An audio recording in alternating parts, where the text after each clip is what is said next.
এভাবে মিথ্যে কথা বলতে নেই রাকিব। বিছানার ওপর হাত রেখে ধীরে ধীরে বলল, মিথ্যে কেন বলবো? কারণ আমি চাই এই বিছানায় আমার স্বামী স্ত্রী হয়ে ঘুমাই।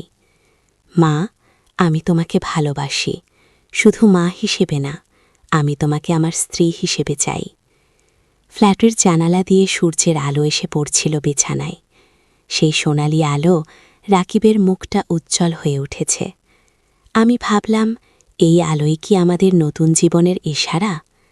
তার মুখে এমন নিশ্চয়তা আর ভালোবাসার ছাপ যে আমি কিছুই বলতে পারলাম না। রাকিব, তুমি কি বলছ? আমি তো তোমার মা গো। হ্যাঁ মা, তুমি আমার মা, কিন্তু তুমি আমার প্রথম ভালোবাসাও। ছোটবেলা থেকেই তোমাকে দেখে বড় হয়েছি, তোমার যত্ন, তোমার ভালোবাসা পেয়েছি। এখন আমি বুঝতে পারছি যে আমার এই অনুভূতি শুধু ছেলের মায়ের প্রতি ভালোবাসা নয়। যে আমার মাথা ঘুরে যাচ্ছিল, এসব কি শুনছি, কিন্তু রাকিবের কণ্ঠস্বরে এমন একটা আবেগ ছিল যে আমি কিছুতেই তাকে থামাতে পারছিলাম না। রাকিব আরও বলল, মা, আমি জানি এটা একটু অদ্ভুত লাগছে, কিন্তু আমার মন বলছে এটাই সত্য। আমি তোমাকে কতটা ভালোবাসি সেটা তুমি জানো, কিন্তু আমার এই ভালোবাসা অন্যরকম। আমি এক ধরনের বিভ্রান্তিতে পড়ে গিয়েছিলাম। একদিকে মাতি স্নেহ, অন্যদিকে রাকিবের এই অভিনব প্রস্তাব। কিন্তু রাকিব, তোমার বাবাকে, তুলি বাবা তো অনেক দিন ধরেই আমাদের সাথে ভালো ব্যবহার করে না। সারাদিন অফিসে থাকে, বাসায় এলেও আমাদের সাথে সময় কাটায় না। তুলি আমার বোন, সে আমাদের সাথেই থাকবে, আমরা তিনজন একসাথে সুখে থাকব। সত্যি তো, জাফর হোসেন গত কয়েক বছর ধরে আমাদের পারিবারিক জীবনে উদাসীন হয়ে পড়েছিল। অফিসের কাজের নামে বাসায় কম থাকত, থাকলেও আমাদের সাথে কোনো কথাবার্তা বলতো না। রাকিব হঠাৎ আমার কাছে এসে দাঁড়াল, তার চোখে স্বপ্নের একটা ঝিলিক। মা, আমি তোমাকে যেভাবে ভালোবাসি সেভাবে আর কাউকে ভালোবাসতে পারবো না, তুমিই আমার সব কিছু গো। আমি তার মুখের দিকে তাকালাম। যে ছেলেটাকে আমি কোলে করে মানুষ করেছি, যার জন্য রাত জেগেছি, অসুখের সময় সেবা করেছি, সেই ছেলেটাই আজ আমার সামনে একজন পুরুষ হিসেবে দাঁড়িয়ে আছে। রাকিব, এসব কথা বলো না, আমি তোমার মা গো। মা, তুমি একবার ভেবে দেখো, আমরা এই ফ্ল্যাটে এসে নতুন জীবন শুরু করতে পারি, তুমি আর আমি একসাথে। রাকিব আমার হাত ধরল। তার হাতের স্পর্শে একটা অদ্ভুত অনুভূতি হলো, যেন বিদ্যুতের শক। আমি যদি এই ফ্ল্যাট নিই, তাহলে তুমি আমার সাথে আসবে? আমি কিছু বলতে পারলাম না, মনের ভিতরে হাজারো চিন্তা ঘুরপাক খাচ্ছে। হঠাৎ করে ফ্ল্যাটের দরজায় কেউ নক করল। আমরা দুজনে চমকে উঠলাম। রাকিব গিয়ে দরজা খুলল। দেখি ব্রোকার ফিরে এসেছে, তার সাথে আরেকজন মানুষ। স্যার, এই হচ্ছে ফ্ল্যাটের মালিক, আপনাদের সাথে কথা বলতে চান। ফ্ল্যাটের মালিক একজন বয়স্ক মানুষ, দেখতে ভদ্র। তিনি বললেন, আপনারা এই ফ্ল্যাট নিতে আগ্রহী শুনেছি, আমি একটু জানতে চাইছিলাম আপনাদের ফ্যামিলির কত সদস্য। রাকিব বলল, আমরা তিনজন, আমি, আমার ওয়াইফ আর আমার ছোট বোন। মালিক আমার দিকে তাকিয়ে বললেন, আপনি খুব কম বয়সী মনে হচ্ছে, কত বছর বিয়ে হয়েছে? আমি কিছু বলার আগেই রাকিব বলে দিল, আমাদের নতুন বিয়ে, মাত্র 1 বছর। মালিক মাথা নেড়ে বললেন, ও আচ্ছা, তাহলে ঠিক আছে। আপনারা যদি ফ্ল্যাট নেন তাহলে 2 মাসের অগ্রিম আর 1 মাসের সিকিউরিটি দিতে হবে। রাকিব বলল, কোনো সমস্যা নেই, আমরা কাল পয়সা নিয়ে আসব। মালিক আর ব্রোকার চলে গেল, আমরা আবার একা। রাকিব বলল, মা দেখো কতটা সহজ হয়ে গেল, আমরা কাল এই ফ্ল্যাট নিয়ে ফেলব। কিন্তু রাকিব, তোমার বাবাকে কি বলবো? তুলিকে? কি বলবো বাবাকে? বল, আমি ঢাকার বাইরে একটা চাকরি পেয়েছি, আর তুলিকে নিয়ে আসো আমাদের সাথে, সে আমার বোন, আমার কাছে থাকবে। কি আমার মনে হচ্ছিল সব কিছু খুব তাড়াতাড়ি ঘটে যাচ্ছে, কিন্তু রাকিবের কথায় একটা যুক্তি আছে। জাফর হোসেন সত্যিই আমাদের প্রতি উদাসীন হয়ে পড়েছে। আমরা বাড়ি ফিরলাম সন্ধ্যার সময়। তুলি স্কুল থেকে ফিরে এলো। তুলি আমার কাছে এসে বলল, মা, আজ স্কুলে আমাদের শিক্ষক বলেছেন পরিবারের গুরুত্ব নিয়ে একটা রচনা লিখতে। আমি কি লিখব? আমি তুলির মাথায় হাত বুলিয়ে দিলাম। তুমি লিখো, পরিবার হচ্ছে ভালোবাসার বন্ধন, যেখানে সবাই একসাথে থাকে, একে অন্যের যত্ন নেয়। কি তুলি বলল, কিন্তু মা, আমাদের পরিবারে তো বাবা আমাদের সাথে বেশি সময় কাটায় না। কি রাকিব পাশ থেকে বলল, তুলি, আমরা তিনজন একসাথে আছি, এটাই যথেষ্ট। রাতের খাবারের সময় জাফর হোসেন এসেছিল, কিন্তু নির্বেক্ষে আবার টিভির সামনে বসে পড়ল, আমাদের সাথে কোনো কথা বলল না। রাকিব আমার কানের কাছে ফিসফিস করে বলল, মা, দেখো বাবা আমাদের প্রতি কতটা উদাসীন। কি সত্যি জাফর হোসেন যেন আমাদের অস্তিত্বই অনুভব করে না। পরদিন সকালে রাকিব বলল, মা চল, ফ্ল্যাটের টাকা দিয়ে আসি। আমি জিজ্ঞেস করলাম, এত টাকা কোথায় পেলি? আমি গত কয়েক মাস ধরে পার্ট টাইম কাজ করে টাকা জমিয়েছি, আর কিছু টাকা ব্যাংক থেকে লোন নিয়েছি। আমি অবাক হয়ে গেলাম রাকিব কতটা পরিকল্পনা করে এগোচ্ছে। আমরা গিয়ে ফ্ল্যাটের টাকা দিয়ে দিলাম, চাবি নিয়ে নিলাম। মালিক বললেন, আপনারা কবে থেকে উঠবেন? রাকিব বলল, পরশু থেকেই উঠব। বাড়ি ফিরে রাকিব আমাকে বলল, মা, আমরা পরশু সব জিনিসপত্র নিয়ে নতুন বাড়িতে চলে যাব। তুলিকে কি বলবো? তুলিকে বলবো আমরা নতুন জায়গায় যাচ্ছি, সে আমাদের সাথে আসবে। কি সন্ধ্যায় ভাই তুলিকে সব বললাম। তুলি প্রথমে কিছু দুঃখ পেল, কিন্তু যখন বললাম নতুন জায়গাটা খুব সুন্দর, তখন সে খুশি হয়ে গেল। মা, বাবা আমাদের সাথে যাবে না? আমি কিছুক্ষণ চুপ থেকে বললাম, বাবার অফিসের কাজ আছে, আমরা তিনজন আগে যাব, বাবা পরে আসবে। কি তুলি মাথা নেড়ে বলল, ঠিক আছে মা। পরের দিন আমরা সব জিনিসপত্র গুছিয়ে নিলাম। জাফর হোসেনকে বললাম, আমরা কয়েকদিনের জন্য আত্মীয় বাড়ি যাচ্ছি। জাফর হোসেন তেমন কোনো আগ্রহ দেখালো না, শুধু বলল, ঠিক আছে। কি আমরা নতুন ফ্ল্যাটে চলে এলাম। তুলি নতুন পরিবেশে খুব খুশি। সে বলল, মা, এই জায়গাটা কত সুন্দর। রাকিব তুলিকে গেস্টরুমটা দেখিয়ে বলল, এটা তোমার রুম, তুমি এখানে থাকবে। কি তুলি খুশি হয়ে তার রুম সাজাতে লাগল। রাত হলো, তুলি তার রুমে ঘুমিয়ে পড়ল। রাকিব আমার কাছে এসে বলল, মা, এবার আমরা আমাদের রুমে যাই। ও, আমি ভয় পেয়ে গেলাম। রাকিব, আমি আলাদা ঘুমাবো কেন? মা, আমরা তো এখন স্বামী স্ত্রী, একসাথে ঘুমাবো। আমার হৃৎপিণ্ড দ্রুত স্পন্দিত হতে লাগল, কিন্তু রাকিবের চোখে এমন ভালোবাসা যে আমি প্রতিবাদ করতে পারলাম না। আমরা মাস্টার বেডরুমে গেলাম। রাকিব বিছানায় শুয়ে পড়ল, আমি একপাশে বসে রইলাম। মা, তুমি শুয়ে পড়ো।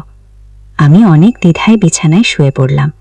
রাকিব আমার কাছে এসে শুনল, মা, আমি তোমাকে কতটা ভালোবাসি জানো? আমি কিছু বলতে পারলাম না। রাকিব আমার হাত ধরল, মা, আমি তোমার যত্ন নেব, তুমি খুশি থাকবে।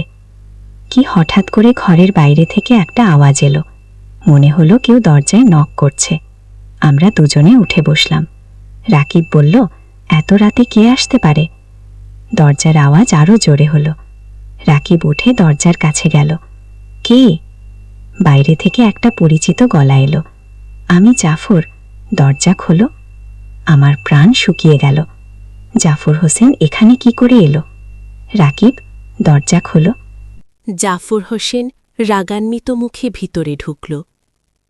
তোমরা এখানে কি করছ? সাবিনা, তুমি রাকিবের সাথে এখানে কেন? আমি কাঁপতে কাঁপতে বললাম, আমরা গই রাকিব বাবার সামনে দাঁড়িয়ে বলল, বাবা, আমরা এখানে থাকব, আপনার সাথে আমাদের আর থাকা হবে না। আগে জাফর হোসেন চিৎকার করে বলল, কি বলছিস তুমি? তোমার মাকে নিয়ে এখানে কি করছ? রাকিব শান্ত গলায় বলল, বাবা, আমি মাকে ভালোবাসি, আমরা একসাথে থাকতে চাই। জাফর হোসেনের মুখ লাল হয়ে গেল। তুমি পাগল হয়ে গেছ। কি বলছে? হঠাৎ করে তুলি তার রুম থেকে বের হয়ে এলো। কি হয়েছে? এত চিৎকার কেন? জাফর হোসেন তুলিকে দেখে আরও রেগে গেল। তুলি, তুমি এখানে কেন? তোমরা সবাই আমাকে ফাঁকি দিয়েছ। তুলি ভয় পেয়ে আমার কাছে এসে দাঁড়াল। মা, বাবা কেন রাগ করছে? আমি তুলিকে আড়াল করে রাখলাম। জাফর হোসেনের রাগ দেখে আমার খুব ভয় লাগছিল। রাকিব বলল, বাবা, আপনি শান্ত হন, আমরা কোনো খারাপ কিছু করিনি। গিয়ে খারাপ কিছু করনি? তুমি তোমার মাকে নিয়ে আলাদা বাড়িতে থাকছ। এটা কি ভালো কিছু? রাকিব একটু এগিয়ে এসে বলল, বাবা, আপনি কি কখনো আমাদের প্রতি যত্নশীল ছিলেন?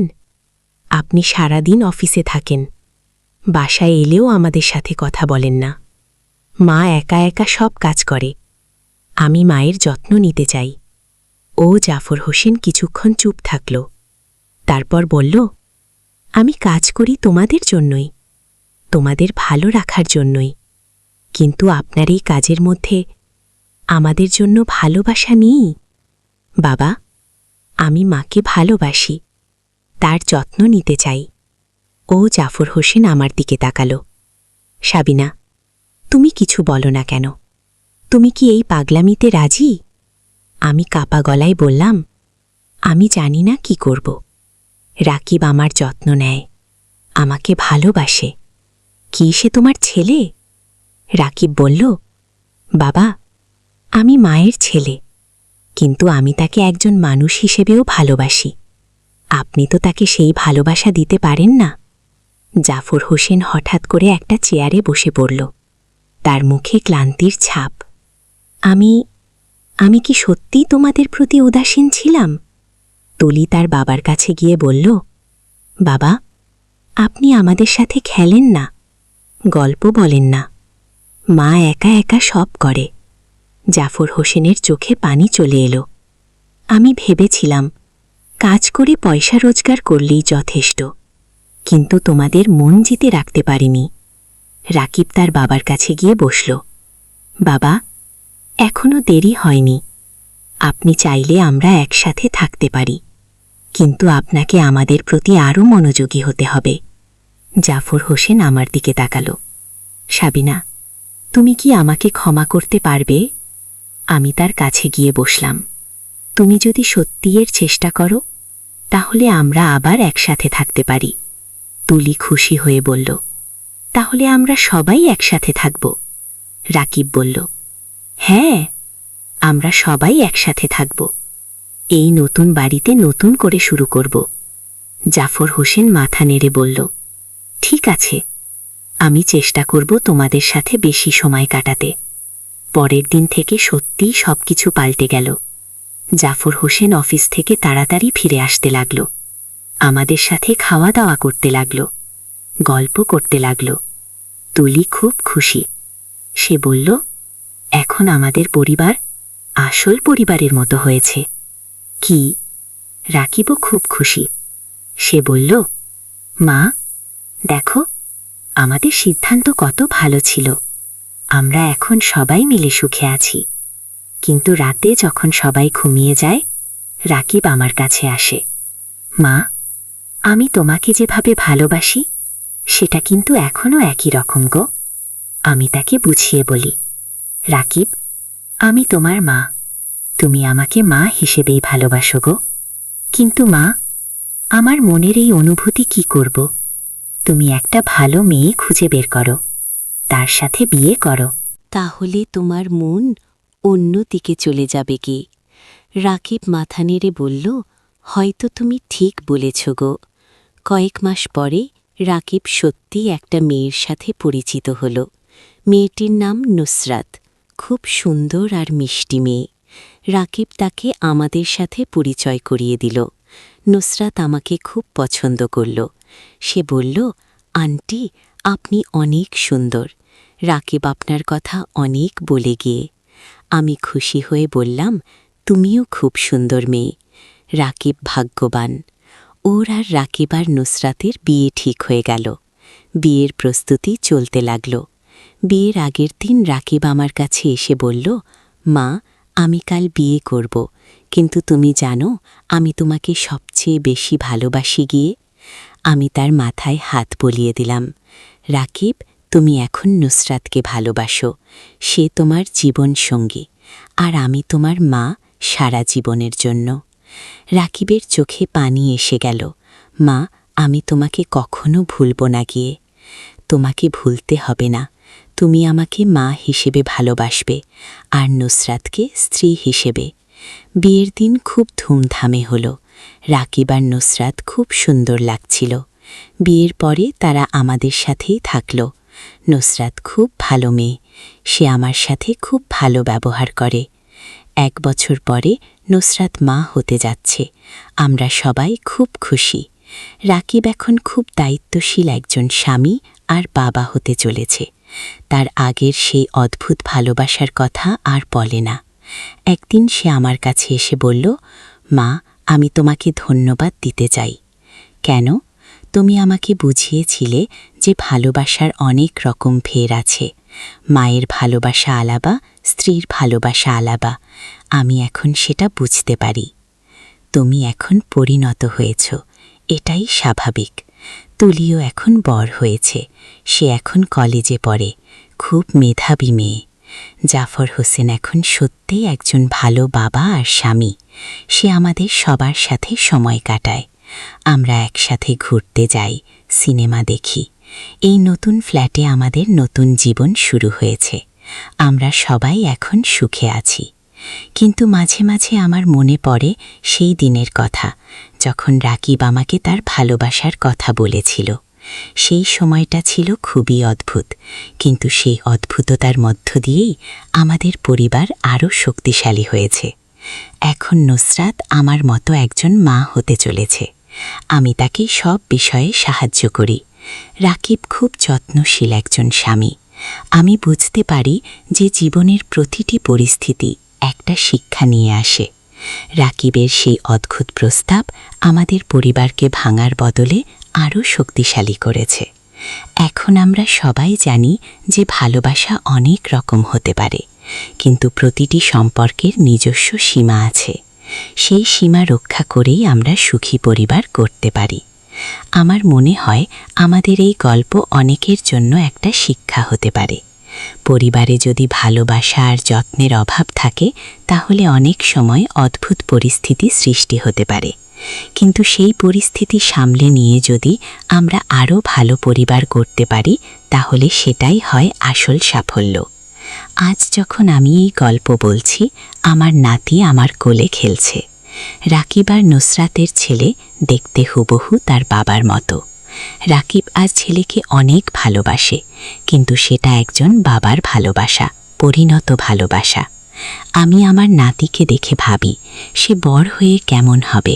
সে কি তার বাবার মতো এত ভালোবাসা দিতে পারবে? আমার বিশ্বাস সে পারবে, কারণ আমাদের পরিবারে এখন সবার মধ্যে সঠিক ভালোবাসা আছে। আমাদের এই গল্প শুনে অনেকেই হয়তো অবাক হবেন, কিন্তু জীবনে এরকম অনেক অদ্ভুত ঘটনা ঘটে। গুরুত্বপূর্ণ হলো সেই ঘটনাগুলো থেকে আমরা কি শিক্ষা নিই। আমি আমার পরিবারের সবাইকে নিয়ে এখন খুশি। আমাদের ছোট্ট পৃথিবীতে শান্তি আছে, ভালোবাসা আছে।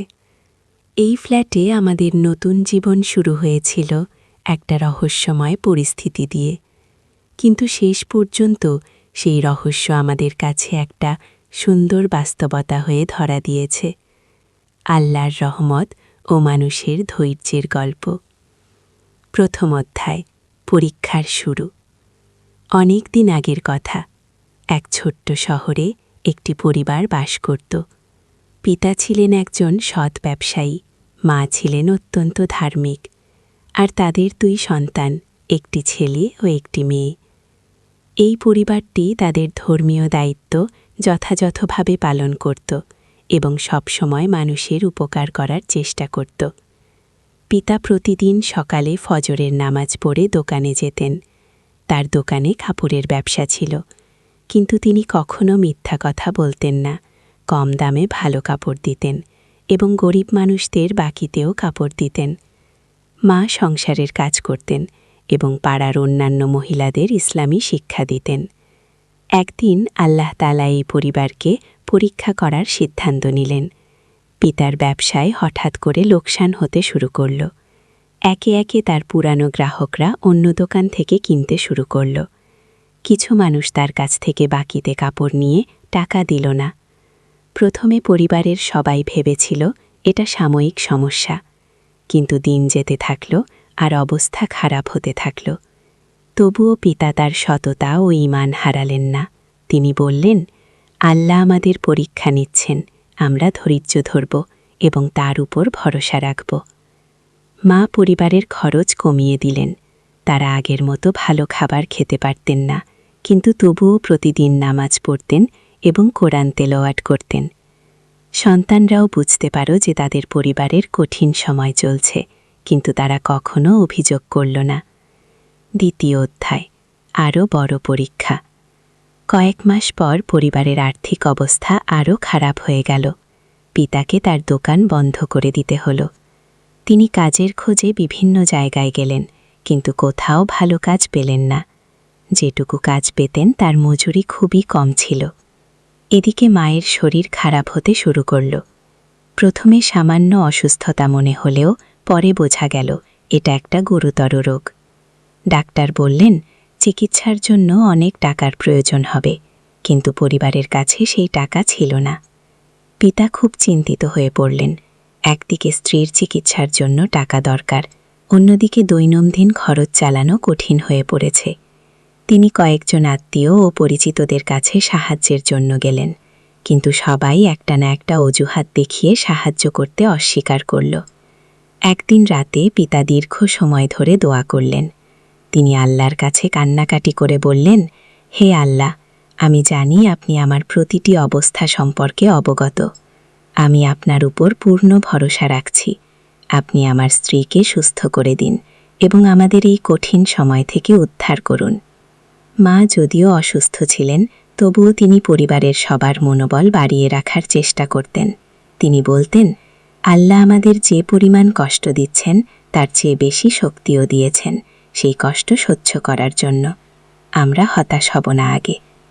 তৃতীয় অধ্যায়, অপ্রত্যাশিত সাহায্য।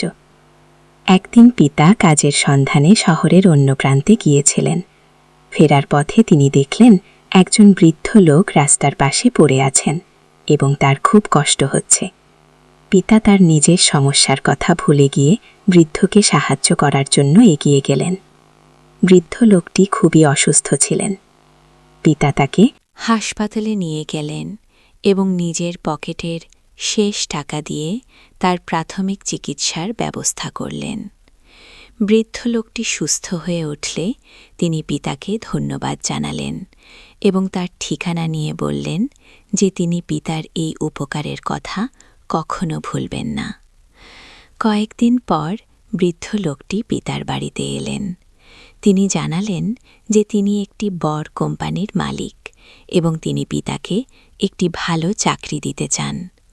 পিতা প্রথমে বিশ্বাস করতে পারলেন না, কিন্তু বৃদ্ধ লোকটি সত্যিই তাকে একটি সম্মানজনক পদে চাকরি দিলেন।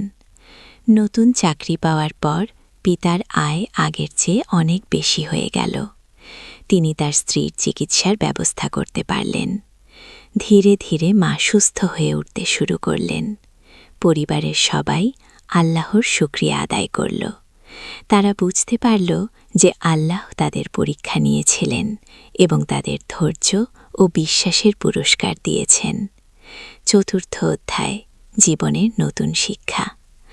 আর্থিক সমস্যার সমাধান হওয়ার পর পরিবারটি তাদের জীবনে নতুন একটি মাত্রা খুঁজে পেল। তারা বুঝতে পারে যে কষ্টের সময় তারা যেই শক্তি ও ধৈর্য দেখিয়েছিল সেটা আল্লাহরই দান। এই অভিজ্ঞতা তাদের আরও বেশি বিনয়ী ও কৃতজ্ঞ করে তুলেছিল। পিতা এখন তার নতুন চাকরিতে খুব পরিশ্রম করতেন, কিন্তু কখনো হারাম পথে টাকা আয় করতেন না। তিনি তার সহকর্মীদের সাথে সৎভাবে ব্যবহার করতেন এবং অফিসে নামাজের সময় হলে নামাজ পড়তেন। মা সুস্থ হয়ে ওঠার পর তিনি আরও বেশি ইবাদত করতে শুরু করলেন।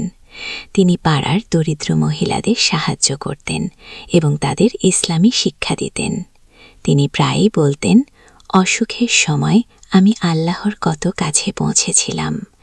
এখন সুস্থ থেকেও আমি সেই নৈকট্য বজায় রাখতে চাই। ছেলে ও মেয়ে দুজনেই তাদের বাবা মায়ের কাছ থেকে ধৈর্য, কৃতজ্ঞতা ও আল্লাহর উপর ভরসা শিক্ষা নিল।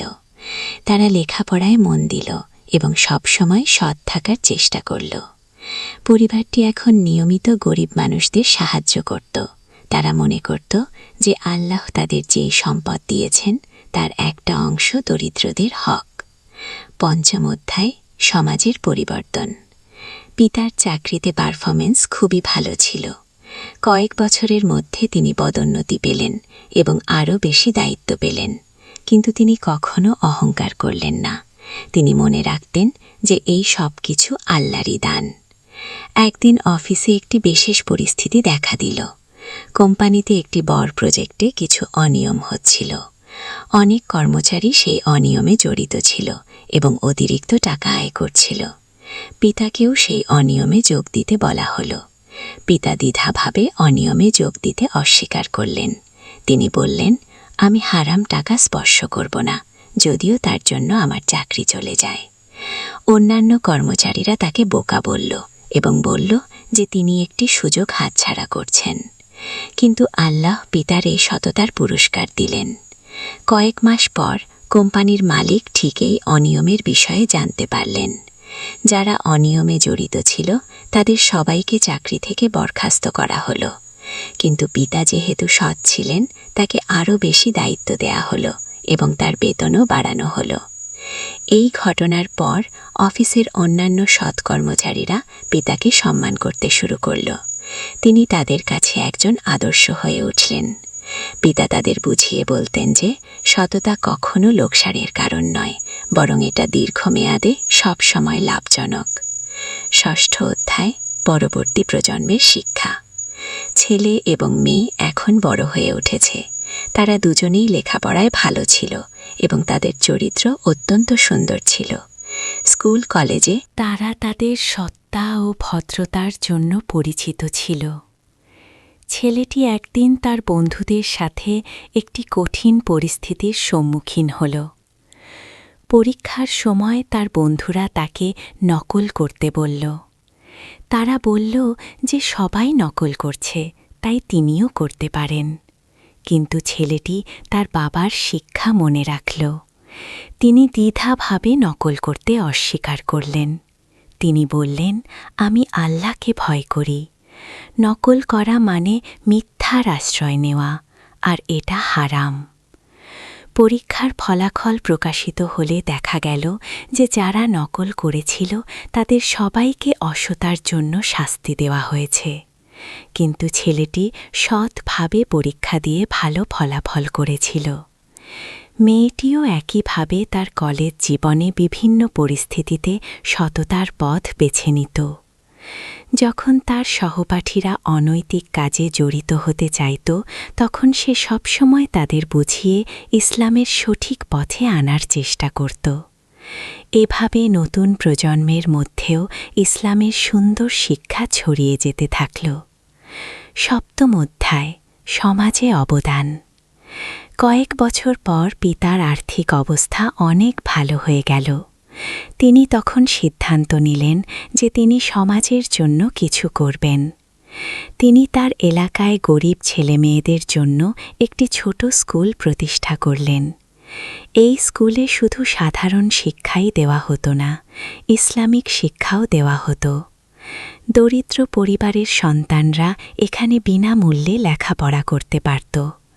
পিতা নিজে স্কুলের খরচ বহন করতেন। মা এই স্কুলে মেয়েদের ইসলামিক শিক্ষা দিতেন। তিনি তাদের কোরআন পড়া শেখাতেন এবং ইসলামের সুন্দর শিক্ষা দিতেন। তিনি মেয়েদের বলতেন, তোমরা শুধু লেখাপড়া শেখো না, সাথে সাথে একজন ভালো মুসলিম হয়ে গড়ে ওঠো। ছেলেটি এখন বিশ্ববিদ্যালয়ে পড়ছিল। সে তার পড়াশোনার পাশাপাশি স্কুলে এসে গরিব ছেলেদের পড়াতে সাহায্য করত। তিনি তাদের কেবল বইয়ের পড়া শেখাতেন না, জীবনের সঠিক পথও দেখাতেন। মেয়েটিও তার পড়াশোনার পাশাপাশি মায়ের সাথে মেয়েদের শেখানোর কাজে সহায়তা করত। এভাবে পুরো পরিবারটি সমাজের কল্যাণে কাজ করে যাচ্ছিল। অষ্টম অধ্যায়, আরও বট পরীক্ষা। জীবন যখন মোটামুটি ভালোভাবে চলছিল, তখন আবার একটা নতুন পরীক্ষা এলো। পিতার কোম্পানিতে একটা বড় সমস্যা দেখা দিল। কোম্পানিটি প্রায় দেউলিয়া হয়ে যাওয়ার উপক্রম হল। অনেক কর্মচারীর চাকরি চলে যাওয়ার সম্ভাবনা দেখা দিল। পিতা খুবই চিন্তিত হয়ে পড়লেন। তিনি যে স্কুল চালাতেন তার খরচ কিভাবে দেবেন? পরিবারের সবার খরচাই বা কিভাবে চালাবেন? কিন্তু তিনি আগের মতোই আল্লাহর উপর ভরসা রাখলেন। এই কঠিন সময়ে পরিবারের সবাই আবার একসাথে দাঁড়িয়ে গেল। মা বললেন, আমরা আগেও কঠিন সময় পার করেছি, আল্লাহ আবারও আমাদের সাহায্য করবেন গো। ছেলে এবং মেয়ে দুজনেই তাদের পড়াশোনার পাশাপাশি কিছু আয়ের চেষ্টা করতে শুরু করল।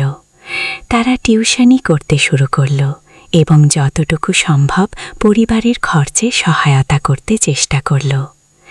পিতা স্কুলের খরচ কমিয়ে দিলেন, কিন্তু বন্ধ করলেন না। তিনি বললেন, এই স্কুলটা আল্লাহর জন্য প্রতিষ্ঠা করেছি, আল্লাহই এর ব্যবস্থা করবেন গো। কয়েক মাস খুবই কষ্টে কেটে গেল, কিন্তু পরিবারের কেউই হতাশ হল না। তারা সবাই দোয়া করত এবং আল্লাহর রহমতের অপেক্ষায় থাকত।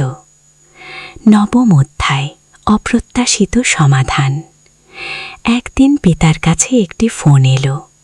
ফোনে একজন অপরিচিত ব্যক্তি বললেন যে তিনি পিতার স্কুল সম্পর্কে শুনেছেন এবং এর কাজ দেখে খুবই প্রভাবিত হয়েছেন। তিনি স্কুলে দান করতে চান।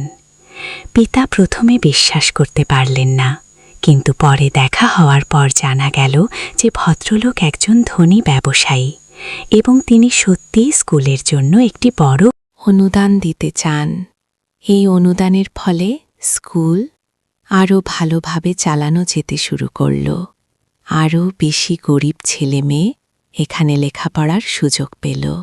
এদিকে পিতার কোম্পানিতেও অবস্থার উন্নতি হতে শুরু করল। নতুন কিছু বিনিয়োগকারী এসে কোম্পানিকে সাহায্য করল। পিতার চাকরি রক্ষা পেল এবং কোম্পানি আবার লাভজনক হতে শুরু করল। পিতা বুঝতে পারলেন যে আল্লাহ আবারও তার সাহায্য করেছেন। তিনি আরও বেশি কৃতজ্ঞতার সাথে আল্লাহর শুকরিয়া আদায় করলেন। দশম অধ্যায়, গানের বিস্তার। ছেলেটি এখন বিশ্ববিদ্যালয় থেকে পাশ করে একজন ইঞ্জিনিয়ার হয়েছে, কিন্তু সে শুধু টাকা আয় করার জন্য কাজ করে না, সমাজের উন্নতির জন্য কাজ করে। সে তার বাবার স্কুলে বিজ্ঞান ও গণিত পড়ায়।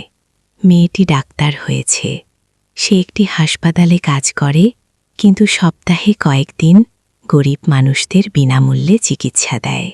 সে মনে করে যে আল্লাহ তাকে যে জ্ঞান দিয়েছেন সেটা মানুষের সেবায় ব্যবহার করা তার দায়িত্ব। পিতা এখন তার কোম্পানিতে একটি ভালো পদে আছেন।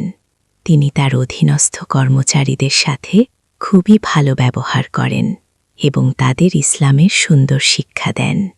অনেক অমুসলিম সহকর্মী তার আচরণ দেখে ইসলামের প্রতি আকৃষ্ট হয়েছে। মা এখন এলাকার একটি সম্মানিত ব্যক্তিত্ব। তিনি মহিলাদের ইসলামিক শিক্ষা দেওয়ার পাশাপাশি বিভিন্ন সামাজিক সমস্যার সমাধানেও সাহায্য করেন।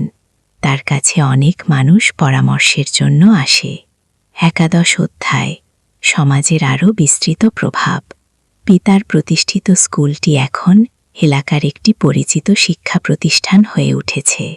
এখানে যে ছেলেমেয়েরা পড়াশোনা করেছে তারা অন্য স্কুলের ছাত্রছাত্রীদের তুলনায় চরিত্র ও আচরণে অনেক এগিয়ে। তারা সততা, বিনয় এবং পরোপকারিতার জন্য পরিচিত। একদিন স্থানীয় একজন সরকারি কর্মৃত্ব এই স্কুল পরিদর্শনে এলেন। তিনি স্কুলের শিক্ষা ব্যবস্থা ও ছাত্রছাত্রীদের আচরণ দেখে মুগ্ধ হলেন। তিনি পিতাকে বললেন যে সরকার এরকম আদর্শ শিক্ষা প্রতিষ্ঠানকে সহায়তা করতে চায়। এই সরকারি সহায়তার ফলে স্কুলটি আরও বড় হল, আরও বেশি শিক্ষক নিয়োগ দেওয়া হল এবং আরও বেশি ছাত্রছাত্রী ভর্তি হওয়ার সুযোগ পেল। কিন্তু সবচেয়ে গুরুত্বপূর্ণ বিষয় হল স্কুলের মূল উদ্দেশ্য, অর্থাৎ ইসলামিক মূল্যবোধ ভিত্তিক শিক্ষা অক্ষুণ্ণ রয়েল। ছেলেটি এখন একজন সফল ইঞ্জিনিয়ার হিসেবে নিজের কেরিয়ার গড়ে তুলেছে, কিন্তু তার সফলতা তাকে অহংকারী করেনি। সে এখন তার এলাকায় একটি টেকনিক্যাল ইনস্টিটিউট প্রতিষ্ঠার পরিকল্পনা করছে, যেখানে গরিব ছেলেমেয়েরা কারিগরি শিক্ষা নিতে পারবে। মেয়েটি ডাক্তার হিসেবে দারুণ সুনাম অর্জন করেছে, কিন্তু তার সবচেয়ে বড় পরিচয় হল তার মানবিকতা। সে গরিব রোগীদের বিনামূল্যে চিকিৎসা দেয় এবং প্রয়োজনে ওষুধের টাকাও দিয়ে দেয়। অনেক মানুষ তাকে ফেরেশতার সাথে তুলনা করে। দ্বাদশ অধ্যায়, নতুন প্রজন্মের দায়িত্ব। ছেলেটি এবং মেয়েটি এখন বিবাহযোগ্য বয়সে পৌঁছেছে। তাদের বাবা মা তাদের জন্য এমন জীবনসঙ্গী খুঁজে দিতে চান যারা ইসলামিক মূল্যবোধে বিশ্বাসী এবং দিনদার। ছেলেটির বিয়ে হলো এমন এক মেয়ের সাথে যে নিজেও একজন শিক্ষিত এবং ধর্মভীরু। তাদের দুজনের স্বপ্ন হল একটি আদর্শ ইসলামিক পরিবার গড়ে তোলা এবং সমাজের সেবা করা। মেয়েটির বিয়ে হলো একজন ধার্মিক ডাক্তারের সাথে। তারা দুজনে মিলে একটি চ্যারিটি ক্লিনিক খোলার পরিকল্পনা করছে, যেখানে দরিদ্র মানুষজন বিনামূল্যে চিকিৎসা পাবে। এভাবে নতুন প্রজন্ম তাদের পূর্বপুরুষদের আদর্শ অনুসরণ করে এগিয়ে চলেছে। তারা বুঝেছে যে জীবনের প্রকৃত সফলতা কেবল অর্থ সম্পদে নয়, বরং আল্লাহর সন্তুষ্টি অর্জন এবং মানুষের কল্যাণ করায়। প্রদোষশ অধ্যায়, পরবর্তী প্রজন্মের জন্মে। কয়েক বছর পর ছেলেটিও তার স্ত্রীর একটি সন্তান হল, মেয়েটিও তার স্বামীরও সন্তান হল। এখন পরিবারে নতুন একটি প্রজন্মের আগমন ঘটেছে। পিতা এবং মা এখন দাদা দাদি হয়েছেন। তারা তাদের নাতিনাতুনিদের শৈশব থেকে ইসলামের সুন্দর শিক্ষা দিতে শুরু করেছেন। ছোট্ট শিশুদের কাছে তারা আল্লাহ, রাসূল, সাহাবী এবং ইসলামের গল্প বলেন। দাদা নাতিনাতুনিদের বলেন, দেখো বাবারা, জীবনে অনেক কঠিন সময় আসবে, কিন্তু তোমরা যদি আল্লাহর উপর ভরসা রাখো এবং সততার পথে চলো, তাহলে আল্লাহ তোমাদের সাহায্য করবেন। আমাদের পরিবার এভাবে এগিয়ে এসেছে। গিয়ে দাদি তাদের নামাজ, দোয়া এবং কোরআন তেলাওয়াত শেখান। তিনি তাদের বলেন, তোমরা শুধু পড়াশোনা করে বড় হবে না, একজন ভালো মুসলিম হয়ে বড় হবে। গিয়ে ছেলেটি এখন তার বাবার স্কুলে আরও বেশি সময় দেয়া। সে স্কুলের প্রশাসনিক দায়িত্ব নিয়েছে এবং শিক্ষার মান আরও উন্নত করার চেষ্টা করছে। মেয়েটি এটি তার চিকিৎসা সেবার পাশাপাশি মহিলাদের স্বাস্থ্য সচেতনতা নিয়ে কাজ করছে। সে নিয়মিত বিনামূল্যে স্বাস্থ্য ক্যাম্প আয়োজন করে। চতুর্দশ অধ্যায়, আল্লাহর অসীম রহমত। বছরের পর বছর কেটে গেছে। পিতা এবং মা এখন বয়স্ক হয়েছেন। তাদের চুল সাদা হয়ে গেছে, কিন্তু তাদের ঈমান আরও দৃঢ় হয়েছে। তারা প্রতিদিন আল্লাহর শুকরিয়া আদায় করেন। একদিন পিতা তার পরিবারের সবাইকে ডেকে বললেন, আমি আল্লাহর কাছে কৃতজ্ঞ যে তিনি আমাদের এত কিছু দিয়েছেন। আমরা যখন কঠিন সময়ে ছিলাম তখনও তিনি আমাদের ছেড়ে যাননি। আর এখন যখন আমরা ভালো আছি, তখন আমাদের দায়িত্ব হল অন্য মানুষের সাহায্য করা। পরিবারের সবাই তার কথায় সহমত প্রকাশ করল। তারা ঠিক করল যে তারা আরও বেশি দান খয়রাত করবে এবং সমাজের দুস্থ মানুষদের পাশে থাকবে। পিতার স্কুল এখন একটি বিখ্যাত শিক্ষা প্রতিষ্ঠান হয়ে উঠেছে। এখানে অনেক দূর থেকে ছেলেমেয়েরা পড়তে আসে। স্কুলের প্রাক্তন ছাত্রছাত্রীরা এখন সমাজের বিভিন্ন ক্ষেত্রে প্রতিষ্ঠিত এবং তারা সবাই তাদের আদর্শ ও চরিত্রের জন্য পরিচিত। ছেলেটির প্রতিষ্ঠিত টেকনিক্যাল ইনস্টিটিউট থেকে এখন অনেক দক্ষ কারিগর তৈরি হচ্ছে। এই কারিগররা দেশের অর্থনৈতিক উন্নতিতে অবদান রাখছে। মেয়েটি চ্যারিটি ক্লিনিক এখন এলাকার গরিব মানুষদের একমাত্র ভরসা। সে যেই মানবিক সেবা করে যাচ্ছে তার জন্য সে সবার প্রশংসা পেয়েছে। পঞ্চদশ অধ্যায়, জীবনের শেষ অধ্যায়। অনেক বছর পর পিতা অসুস্থ হয়ে পড়লেন। ডাক্তাররা বললেন যে তার বয়স হয়েছে এবং তার শরীর আর আগের মতো নেই। কিন্তু পিতা মোটেও ভয় পেলেন না। তিনি বললেন, আমি আল্লাহর কাছে ফিরে যাওয়ার জন্য প্রস্তুত। আমি যা করার ছিল সেটা করে ফেলেছি। তার শেষ দিনগুলোতে পিতা সবসময় আল্লাহর জিকির করতেন এবং কোরআন তেলাওয়াত শুনতেন। তিনি তার সন্তানদের বললেন, তোমরা যে পথে চলেছ সেই পথেই চলতে থাকো। আল্লাহর উপর ভরসা রাখো এবং মানুষের সেবা করো।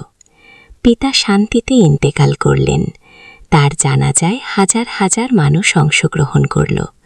যারা তাকে চিনত তারা সবাই বলল যে তিনি একজন আদর্শ মুসলিম ছিলেন। কয়েক বছর পর মাও ইন্তেকাল করলেন। তিনিও তার শেষ মুহূর্তে শান্তিতে ছিলেন এবং আল্লাহর নাম জপ করতে করতে দুনিয়া ত্যাগ করলেন। ১১০ অধ্যায়, উত্তরাধিকারের ধারাবাহিকতা। বাবা মায়ের মৃত্যুর পর ছেলে ও মেয়ে তাদের কাজ অব্যাহত রাখল। তারা বুঝে যে তাদের উপর দায়িত্ব পড়েছে বাবা মায়ের আদর্শ এগিয়ে নিয়ে যাওয়ার। স্কুল এবং সমাজসেবার কাজ আগের মতোই চলতে থাকল। ছেলে এবং মেয়ে দুজনেই তাদের সন্তানদের সেই একই মূল্যবোধ শেখাতে শুরু করল, যা তারা তাদের বাবা মায়ের কাছ থেকে শিখেছিল। এখন তৃতীয় প্রজন্মের সন্তানরা বড় হচ্ছে। তাদেরও একই রকম চরিত্র ও আদর্শ। তারা পড়াশোনায় ভালো এবং সাথে সাথে ধার্মিক এবং মানুষের প্রতি দয়ালু। পুরো এলাকায় এই পরিবারের প্রভাব ছড়িয়ে গেছে। অনেক পরিবার এদের আদর্শ অনুসরণ করার চেষ্টা করছে। সততা, ধৈর্য এবং পরোপকারিতার মূল্যবোধ সমাজে আরও বেশি করে প্রতিষ্ঠিত হচ্ছে। সপ্ত অধ্যায়, শিক্ষা ও দীক্ষার বিস্তার। চতুর্থ প্রজন্ম এখন যুগ বয়সে পৌঁছেছে। তারা দেখছে যে তাদের পূর্বপুরুষদের প্রতিষ্ঠিত আদর্শগুলো এখনও সমান প্রাসঙ্গিক এবং কার্যকর। তারা এই আদর্শগুলোকে আধুনিক যুগের চ্যালেঞ্জের সাথে মানিয়ে নেওয়ার চেষ্টা করছে। তাদের মধ্যে কেউ ইঞ্জিনিয়ার হয়েছে, কেউ ডাক্তার, কেউ শিক্ষক, কেউ ব্যবসায়ী। কিন্তু তাদের সবার একটি মূল বিশ্বাস, আল্লাহর উপর ভরসা এবং মানুষের সেবা। এই প্রজন্ম এখন ইন্টারনেট এবং সোশ্যাল মিডিয়ার মাধ্যমে তাদের আদর্শ ছড়িয়ে দিচ্ছে। তারা অনলাইনে ইসলামিক শিক্ষা দিচ্ছে এবং মানুষকে সঠিক পথ দেখানোর চেষ্টা করছে। তারা প্রযুক্তির ইতিবাচক ব্যবহার করে শিক্ষা ও সমাজসেবার ক্ষেত্রে নতুন নতুন উদ্যোগ নিচ্ছে। কিন্তু তাদের মূল ভিত্তি এখনও একই, ইসলামের শাশ্বত মূল্যবোধ। অষ্টাদশ অধ্যায়, কালের পরিক্রমায় অটুট থাকা। দশকের পর দশক কেটে গেছে। পৃথিবী অনেক পরিবর্তন হয়েছে। নতুন নতুন প্রযুক্তি এসেছে, সমাজ পাল্টেছে। কিন্তু এই পরিবারের মূল মূল্যবোধ অপরিবর্তিত রয়ে গেছে। এখন পঞ্চম প্রজন্ম বেড়ে উঠছে। তারা তাদের পূর্বপুরুষদের গল্প শুনে বড় হয়েছে। তারা জানে কিভাবে তাদের এই পরিবার কঠিন সময় পার করে আজকের অবস্থানে পৌঁছেছে। প্রতিটি প্রজন্ম তাদের নিজস্ব চ্যালেঞ্জের মুখোমুখি হয়েছে, কিন্তু তারা সব সময় আল্লাহর উপর ভরসা রেখে এবং তাদের পূর্বপুরুষদের আদর্শ অনুসরণ করে সেই চ্যালেঞ্জ অতিক্রম করেছে। আজও সেই প্রথম প্রতিষ্ঠিত স্কুল চালু আছে। এখন এটি একটি বড় শিক্ষা প্রতিষ্ঠানে পরিণত হয়েছে। হাজার হাজার ছাত্রছাত্রী এখানে পড়াশোনা করেছে এবং তারা সবাই সমাজের বিভিন্ন ক্ষেত্রে অবদান রাখছে। ১৯ অধ্যায়, চিরন্তন বার্তা। এই দীর্ঘ গল্পের শেষে এসে আমরা একটি বিষয় স্পষ্ট দেখতে পাই। আল্লাহ যাদের পরীক্ষা করেন তাদের সাহায্য করেন, যারা ধৈর্য ধরে এবং আল্লাহর উপর ভরসা রাখে। আল্লাহ তাদের কখনো হতাশ করেন না। এই পরিবারের গল্প আমাদের শেখায় যে জীবনে সুখ দুঃখ উত্থান পতন আসতেই থাকে, কিন্তু যারা সৎ থাকে, নামাজ কালাম ছাড়ে না এবং মানুষের উপকার করে, আল্লাহ তাদের উপর সন্তুষ্ট থাকেন। এই গল্প আরও শেখায় যে ইসলামের শিক্ষা কেবল ব্যক্তিগত জীবনেই কার্যকর নয়, পারিবারিক ও সামাজিক জীবনেও এর ইতিবাচক প্রভাব রয়েছে। যেই পরিবার ইসলামের মূল্যবোধ অনুসরণ করে সেই পরিবার থেকে ভালো সন্তান জন্মে এবং সমাজে ভালো প্রভাব ছড়িয়ে দেয়। অবশেষে এই গল্পের মূল বার্তা হল, আল্লাহর উপর পূর্ণ আস্থা রাখুন, সৎ থাকুন, ধৈর্য ধরুন এবং মানুষের সেবা করুন। আল্লাহ আপনাকে কখনো নিরাশ করবেন না। ২০ অধ্যায়, শেষ কথা ও শিক্ষণীয় বিষয়। এই গল্পের প্রতিটি অধ্যায়ে আমরা দেখেছি কিভাবে একটি পরিবার তাদের ঈমান ও আখলাক দিয়ে জীবনের প্রতিটি চ্যালেঞ্জ মোকাবেলা করেছে। তাদের জীবন থেকে আমরা অনেক শিক্ষা নিতে পারি। ধৈর্যের গুরুত্ব, জীবনে যখন কঠিন সময় আসে তখন ধৈর্য হারিয়ে ফেললে চলে না। আল্লাহ ধৈর্যশীলদের ভালোবাসেন এবং তাদের সাহায্য করেন। সততার মূল্য। পৃথিবীতে মিথ্যা বলে বা অসৎ উপায়ে অনেক কিছু পাওয়া যায়, কিন্তু সেটা স্থায়ী হয় না। সততার পথে চললে হয়তো দেরি হয়, কিন্তু ফলাফল সবসময় ভালো হয়। দান ও সেবার ফলাফল। যারা অন্যের উপকার করে, আল্লাহ তাদের উপকার করেন। দান করলে সম্পদ কমে না, বরং বৃদ্ধি পায়। পারিবারিক বন্ধনের শক্তি। যেই পরিবারের সবাই একসাথে থাকে এবং একে অপরকে সাহায্য করে, সেই পরিবার যে কোনো বিপদ মোকাবেলা করতে পারে। শিক্ষার গুরুত্ব। শিক্ষা শুধু চাকরি পাওয়ার জন্য নয়, একজন ভালো মানুষ হওয়ার জন্য প্রয়োজন। ইসলামিক শিক্ষা চরিত্র গঠনে সাহায্য করে। আল্লাহর ওপর ভরসার ফল। যারা আল্লাহর ওপর পূর্ণ ভরসা রাখে এবং তার কাছে দোয়া করে, আল্লাহ তাদের এমনভাবে সাহায্য করেন যেটা তারা কল্পনাও করতে পারে না। এই গল্প আমাদের মনে করিয়ে দেয় যে আল্লাহর রহমত অসীম। তিনি আমাদের পরীক্ষা করেন ঠিকই, কিন্তু সেই পরীক্ষায় উত্তীর্ণ হলে তিনি আমাদের অনেক বেশি পুরস্কার দেন। আসুন আমরা সবাই এই গল্প থেকে শিক্ষা নিয়ে আমাদের জীবনে ইসলামের সুন্দর শিক্ষাগুলো বাস্তবায়ন করি। আল্লাহ আমাদের সবাইকে সঠিক পথে চলার তৌফিক এবং দুনিয়া ও আখিরাতে কল্যাণ দান করুন। আমিন। সমাপনী। এই গল্প একটি দীর্ঘ পারিবারিক ইতিহাসের মাধ্যমে ইসলামের চিরন্তন মূল্যবোধগুলো তুলে ধরেছে। এটি আমাদের দেখায় যে সঠিক পথে চললে জীবনের প্রতিটি ক্ষেত্রে সফলতা আসে, এবং সেই সফলতা কেবল ব্যক্তিগত নয়, সামাজিকও। একদিন আলী সাহেব সোহেলের অফিসে এলেন। সোহেল তাকে দেখে অবাক হয়ে গেল। স্যার, আপনি এখানে? হ্যাঁ সোহেল, তোমার অফিস একবার দেখতে চাইলাম। খুব সুন্দর হয়েছে গো। আলী সাহেব পুরো অফিস ঘুরে দেখলেন, কর্মচারীদের সাথে কথা বললেন। তারপর সোহেলের রুমে এসে বসলেন। সোহেল, তুমি অনেক দূর এসেছ। মনে আছে 7 বছর আগে তুমি যখন আমার অফিসে প্রথম এসেছিলে চা বানানোর কাজ করতে? হ্যাঁ স্যার, সব মনে আছে। আমি গর্বিত যে আমি তোমাকে একটা সুযোগ দিয়েছিলাম, আর তুমি সেই সুযোগকে কাজে লাগিয়েছ। জানো সফলতার মূল সূত্র কি? স্যার, কঠোর পরিশ্রম, সততা আর হাল্লা ছাড়া। তোমার মধ্যে এই 3টে গুণই আছে। সোহেল চোখে জল নিয়ে বলল, আপনি না থাকলে আজ আমি এখানে পৌঁছতে পারতাম না স্যার। না সোহেল, আমি শুধু একটা দরজা খুলে দিয়েছিলাম, ভেতরে ঢুকে পথ তৈরি করেছ তুমি নিজে। আলী সাহেব চলে যাওয়ার আগে বললেন, আমার একটা বড় প্রজেক্ট আছে, একটা 20 ফ্লোর বিজনেস টাওয়ার। আমি চাই তুমি এই প্রজেক্টে আমার সাথে পার্টনার হও। 50-50 রাজি? সোহেল অবাক হয়ে গেল। এত বড় প্রজেক্ট? স্যার, আমার কি যথেষ্ট সামর্থ্য আছে? আছে, আমি বিশ্বাস করি। সোহেল রাজি হয়ে গেল। এটা তার জীবনের সবচেয়ে বড় প্রজেক্ট হবে। 5ম অধ্যায়, বড় চ্যালেঞ্জ। 20 ফ্লোর বিজনেস টাওয়ারের কাজ শুরু হলো। এটা সোহেলের জীবনের সবচেয়ে বড় চ্যালেঞ্জ। প্রজেক্টের বাজেট প্রায় 10 করোড় টাকা। সোহেলকে 5 করোড় টাকা ইনভেস্ট করতে হবে। সোহেল তার সব সঞ্চয়ে, ব্যাংক লোন আর কিছু ইনভেস্টর থেকে টাকা জোগাড় করল। এটা একটা বিশাল ঝুঁকি। যদি প্রজেক্ট ব্যর্থ হয়, সব শেষ। মিনা চিন্তিত ছিল। সোহেল, এত বড় ঝুঁকি নেওয়া ঠিক হবে মিনা? জীবনে বড় কিছু করতে হলে ঝুঁকি নিতে হয়। আমি এই সুযোগ হাতছাড়া করতে চাই না। আগে, কিন্তু যদি কিছু ভুল হয়? ভুল হবে না। আমি আলী সাহেবের সাথে আছি, উনি আমাকে গাইড করবেন। প্রজেক্ট শুরু হলো। প্রথম 6 মাস সব ভালোই চলছিল। কাজ সময় মতো হচ্ছে, বাজেট ঠিক আছে। কিন্তু 7 মাসের মাথায় একটা বড় সমস্যা দেখা দিল।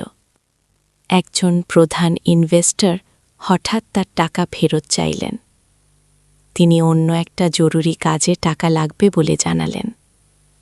1 কোটি টাকা ফেরত দিতে হবে। সোহেল বিপদে পড়ে গেল। 1 কোটি টাকা এখন কোথায় পাবে? প্রজেক্টের সব টাকা ঢেলে দিয়েছে। সে আলী সাহেবের সাথে কথা বলল। আলী সাহেব বললেন, চিন্তা করো না, আমি ব্যবস্থা করছি। কিন্তু আলী সাহেবও বড় একটা প্রজেক্টে আটকে আছেন। তার হাতে লিকুইড ক্যাশ নেই। সোহেল অন্য ব্যাংক থেকে লোন নেওয়ার চেষ্টা করল, কিন্তু ব্যাংক বলল ইতিমধ্যে তার অনেক লোন আছে, নতুন লোন দিতে পারবে না। সোহেল রাতে ঘুমাতে পারছিল না, খাওয়া দাওয়া বন্ধ করে দিয়েছিল। মিনা তাকে দেখে খুব চিন্তিত হয়ে গেল। সোহেল, প্লিজ নিজেকে এভাবে শেষ করে ফেলো না, কোনো একটা রাস্তা বের হবেই। কিন্তু সোহেল কোনো রাস্তা দেখতে পারছিল না। ইনভেস্টর 15 দিন সময় দিয়েছে। 15 দিনের মধ্যে টাকা ফেরত না দিলে তিনি আইনি ব্যবস্থা নেবেন। 10 দিন কেটে গেল। সোহেল কোনো সমাধান খুঁজে পেল না। সে প্রায় হাল ছেড়ে দিয়েছিল। 11 দিনের দিন একটা অপ্রত্যাশিত ঘটনা ঘটল। জাহিদ ভাই, সোহেলের পুরনো সহকর্মী, তার অফিসে এলেন। জাহিদ ভাই এখন একটা রিয়েল এস্টেট কোম্পানিতে সিনিয়র ম্যানেজার। সোহেল, আমি তোমার সমস্যার কথা শুনেছি গো। হ্যাঁ ভাই, আমি বিপদে পড়েছি গো। আমি তোমাকে সাহায্য করতে চাই। আমার কিছু সঞ্চয় আছে, 5 লাখ টাকা তুমি নাও। সোহেল চোখে জল নিয়ে বলল, ভাই, আমি উচ্চ কিছু বলার দরকার নেই। তুমি আমাকে অনেক কিছু শিখিয়েছ। তোমার কাছ থেকে পরিশ্রম আর সততা শিখেছি। এখন আমার পালা তোমাকে সাহায্য করার। জাহিদ ভাই চলে যাওয়ার পর আরও 2 জন এলো। একজন সোহেলের পুরনো ক্লায়েন্ট আর একজন তার কর্মচারী। 2 জন মিলে আরও 8 লাখ টাকা দিল। করিম মামা 20 লাখ টাকা ব্যবস্থা করলেন, তার কিছু বন্ধুদের কাছ থেকে ধার করে।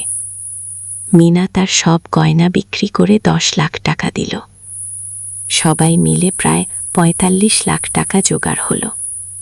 বাকি 65 লাখ টাকা সোহেল তার অফিসের সব অ্যাসেট বিক্রি করে আর একটা প্রাইভেট ফিনান্স কোম্পানি থেকে উচ্চ সুদে লোন নিয়ে ব্যবস্থা করল। ঠিক 14 দিনের দিন সোহেল ইনভেস্টরকে 1 কোটি টাকা ফেরত দিল। ইনভেস্টর টাকা নিয়ে চলে গেলেন। সোহেল তার অফিসে ফিরে এসে চেয়ারে বসে কাঁদল। এত চাপ, এত টেনশন, সব যেন একসাথে বের হয়ে এলো। মিনা এসে তাকে জড়িয়ে ধরল। আমরা পেরেছি সোহেল, আমরা পেরেছি গো। শেষ অধ্যায়, পুনরুদ্ধার।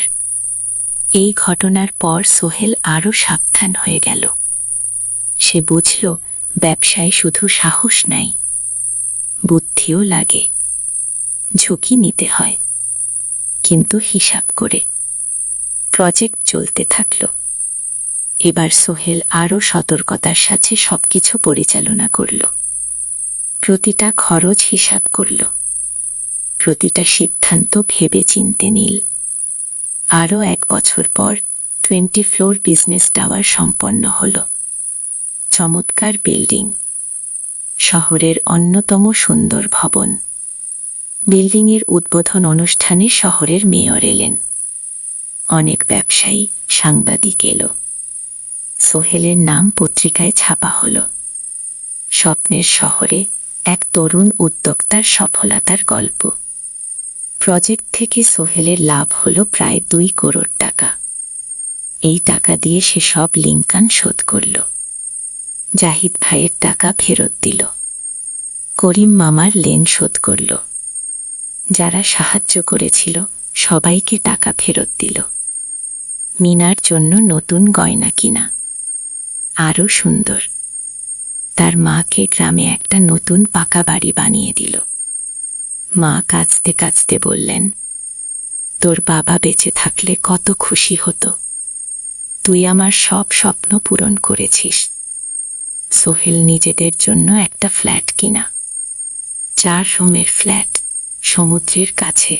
এখন আর ভাড়া বাড়িতে থাকতে হয় না। সপ্তম অধ্যায়, প্রতিদান। সোহেল এখন একজন প্রতিষ্ঠিত উদ্যোক্তা, কিন্তু সে তার শেখ ভোলেনি। যে গ্রাম থেকে সে এসছে, যারা তাকে সাহায্য করেছে, কাউকেই ভোলেনি।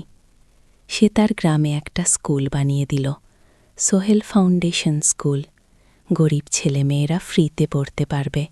ভালো শিক্ষক নিয়োগ দিল, ভালো পড়াশোনার ব্যবস্থা করল। শহরে একটা ফ্রি মেডিকেল ক্লিনিক খুলল, গরিব মানুষরা ফ্রিতে চিকিৎসা পাবে। প্রতি বছর 10 জন মেধাবী কিন্তু গরিব ছাত্রছাত্রীকে স্কলারশিপ দেওয়া শুরু করল। তারা বিনামূল্যে পড়াশোনা করতে পারবে। একদিন একটা টিভি চ্যানেল সোহেলের ইন্টারভিউ নিতে এলো। আপনার সফলতার গোপন সূত্র কি? সোহেল একটু ভেবে বলল, কঠোর পরিশ্রম, সততা আর হালনা ছাড়া। এই 3টা জিনিস যদি কারো মধ্যে থাকে, সে যে কোনো কিছু অর্জন করতে পারে। আর সবচেয়ে বড় কথা, যারা আমাকে সাহায্য করেছে তাদের ছাড়া আমি কিছুই না। একা কেউ সফল হতে পারে না আগে। আপনার পরবর্তী স্বপ্ন কি? আমি চাই আরও মানুষকে সাহায্য করতে। আমার মতো যারা গ্রাম থেকে শহরে আসে তাদের জন্য একটা ট্রেনিং সেন্টার খুলব। তারা সেখানে বিভিন্ন স্কিল শিখতে পারবে, চাকরি পাবে, নিজের পায়ে দাঁড়াতে পারবে। অষ্টাদশ অধ্যায়, নতুন প্রজন্ম। আরও 5 বছর কেটে গেল। সোহেল এখন 45 বছরের। তার মেয়ে সারা এখন 9 বছরের। স্কুলে ক্লাস 4-এ পড়ে, খুব মেধাবী মেয়ে। একদিন সারা বাবাকে জিজ্ঞেস করল, বাবা, তুমি কিভাবে এত বড় হলে? আমার বন্ধুরা বলে তুমি একজন সফল মানুষ। সোহেল তাকে কোলে নিয়ে বসো। বাবা, তুমি জানো তোমার দাদু ছিলেন একজন স্কুল শিক্ষক, খুব সৎ মানুষ, কিন্তু আমরা গরিব ছিলাম। আমি রিক্সা চালাতাম। রিক্সা? সত্যি? হ্যাঁ। তারপর আমি এই শহরে এলাম, অনেক কষ্ট করেছি, কিন্তু হাল ছাড়িনি। মানুষ আমাকে সাহায্য করেছে আর আমি কঠোর পরিশ্রম করেছি। বাবা, আমিও কি তোমার মতো হতে পারবো? অবশ্যই পারবে বাবা, তবে মনে রেখো, সফলতা মানে শুধু টাকা পয়সা না।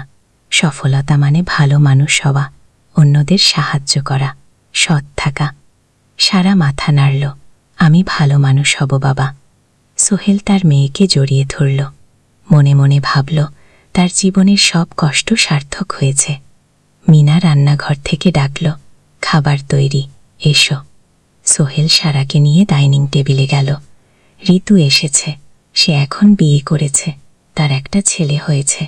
সোহেলের মাঝে মাঝে চট্টগ্রামে বেড়াতে আসেন, আজও এসেছেন। সবাই মিলে খেতে বসল, হাসি গল্পে ভরা পরিবার।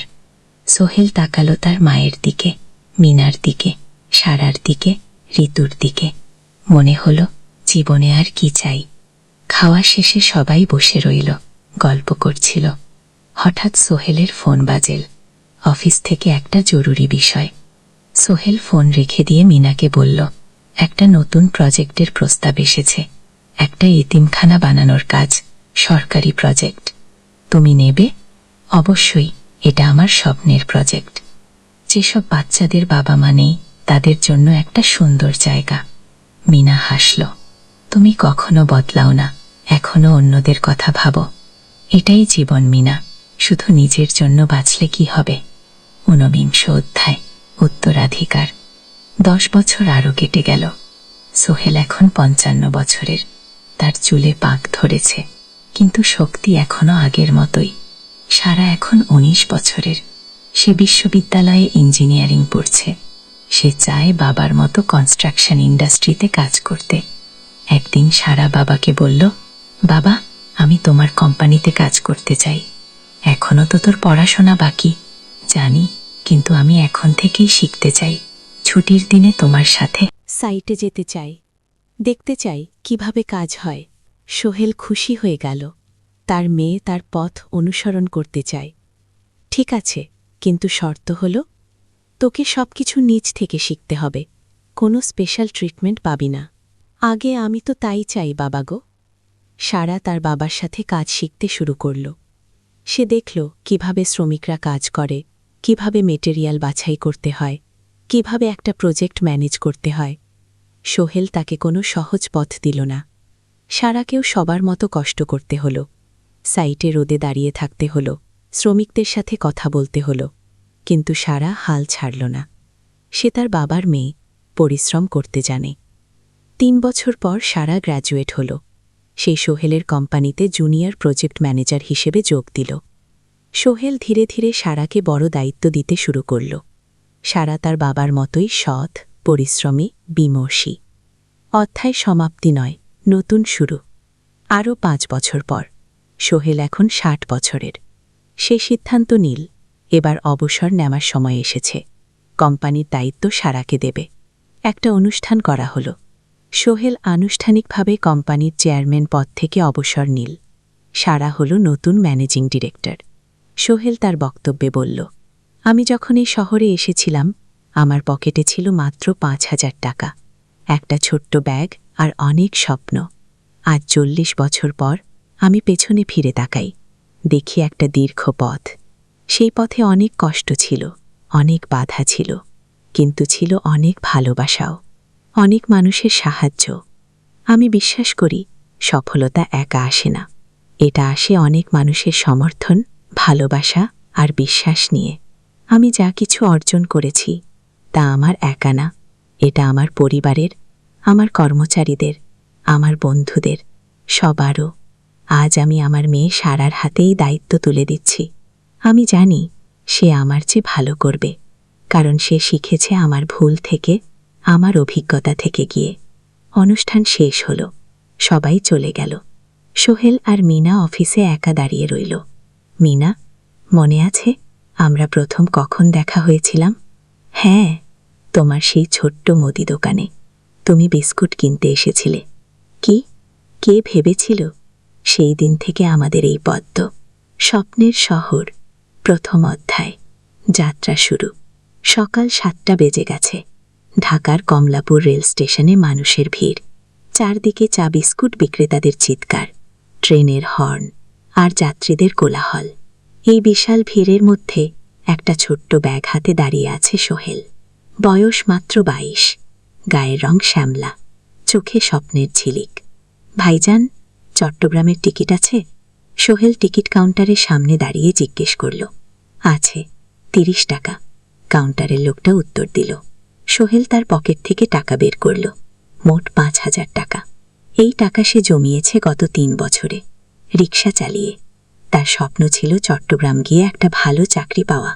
গ্রামে আর থাকতে চায় না সে। বাবা মারা গেছেন ১০ বছর আগে। মা আর ছোট বোন ঋতুকে নিয়ে সংসার চালাচ্ছিল রিক্সা চালিয়ে। কিন্তু এভাবে তো আর সারা জীবন চলবে না।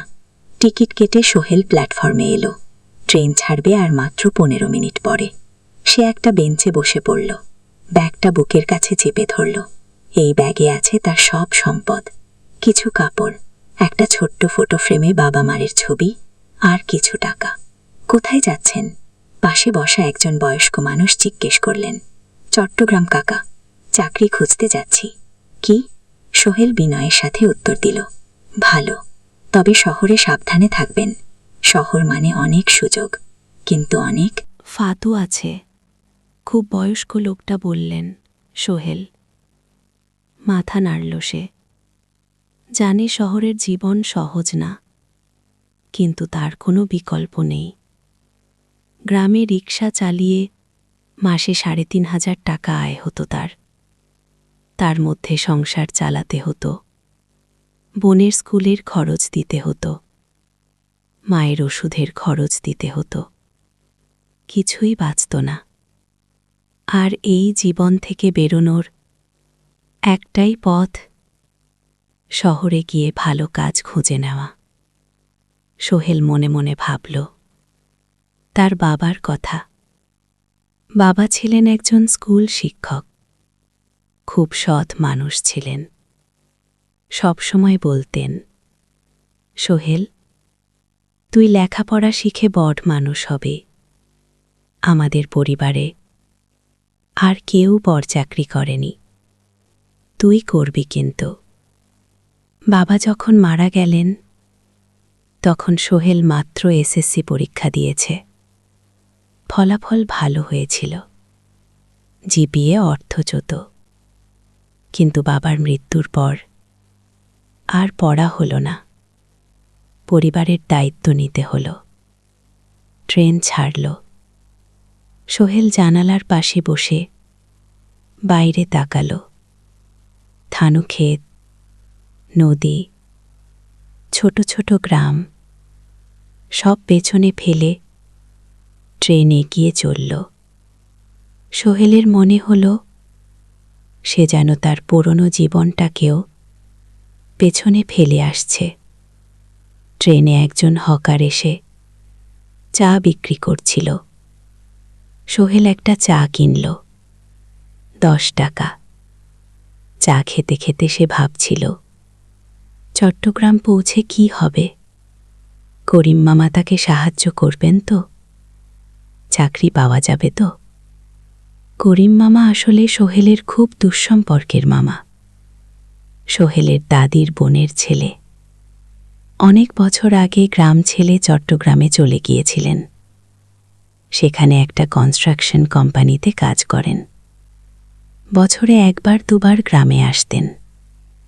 গত বছর যখন এসেছিলেন, তখন সোহেলের মাকে বলেছিলেন, সোহেলকে চট্টগ্রাম পাঠান, আমি একটা কাজের ব্যবস্থা করে দেব। সেই কথাতেই ভরসা করে সোহেল আজ এই যাত্রা। 2য় অধ্যায়, নতুন শহর, চট্টগ্রাম। পৌঁছাতে প্রায় 6 ঘন্টা লেগে গেল। দুপুর 1টা বাজে। সোহেল স্টেশন থেকে বের হয়ে শহরের রাস্তায় দাঁড়াল। কি বিশাল শহর! এত গাড়ি, এত মানুষ, চারদিকে উঁচু উঁচু বিল্ডিং, দোকানপাট, মানুষের ভিড়। সোহেল কিছুক্ষণ দাঁড়িয়ে থাকল। সবকিছু দেখতে দেখতে তার মনে হচ্ছিল সে যেন অন্য কোনো পৃথিবীতে এসে পড়েছে। তার পকেটে একটা ছোট্ট কাগজ আছে। সেখানে লেখা একটা ঠিকানা, করিম মিয়া, বাড়ি নং 23, রোড নং 5, আগ্রাবাদ, চট্টগ্রাম। সোহেল একটা রিকশা ডাকল। কত নেবেন আগ্রাবাদ যেতে? 50 টাকা। গুড। সোহেল রিকশায় উঠল। রাস্তার দুধারে দোকান, মার্কেট, অফিস, সবকিছু দেখতে দেখতে সে অবাক হয়ে গেল। এত বড় শহর, এত কিছু, গ্রামের সেই ছোট্ট বাজারের সাথে কোনো তুলনাই হয় না।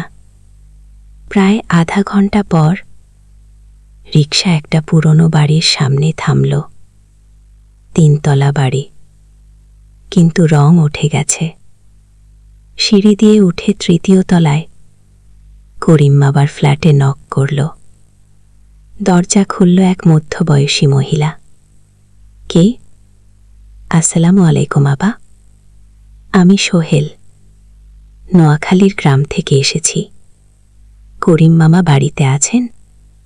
মহিলা তাকে মাথা থেকে পা পর্যন্ত দেখল। করিম তো অফিসে গেছে।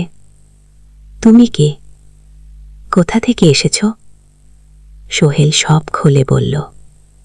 মহিলা তাকে ভেতরে ঢুকতে দিল।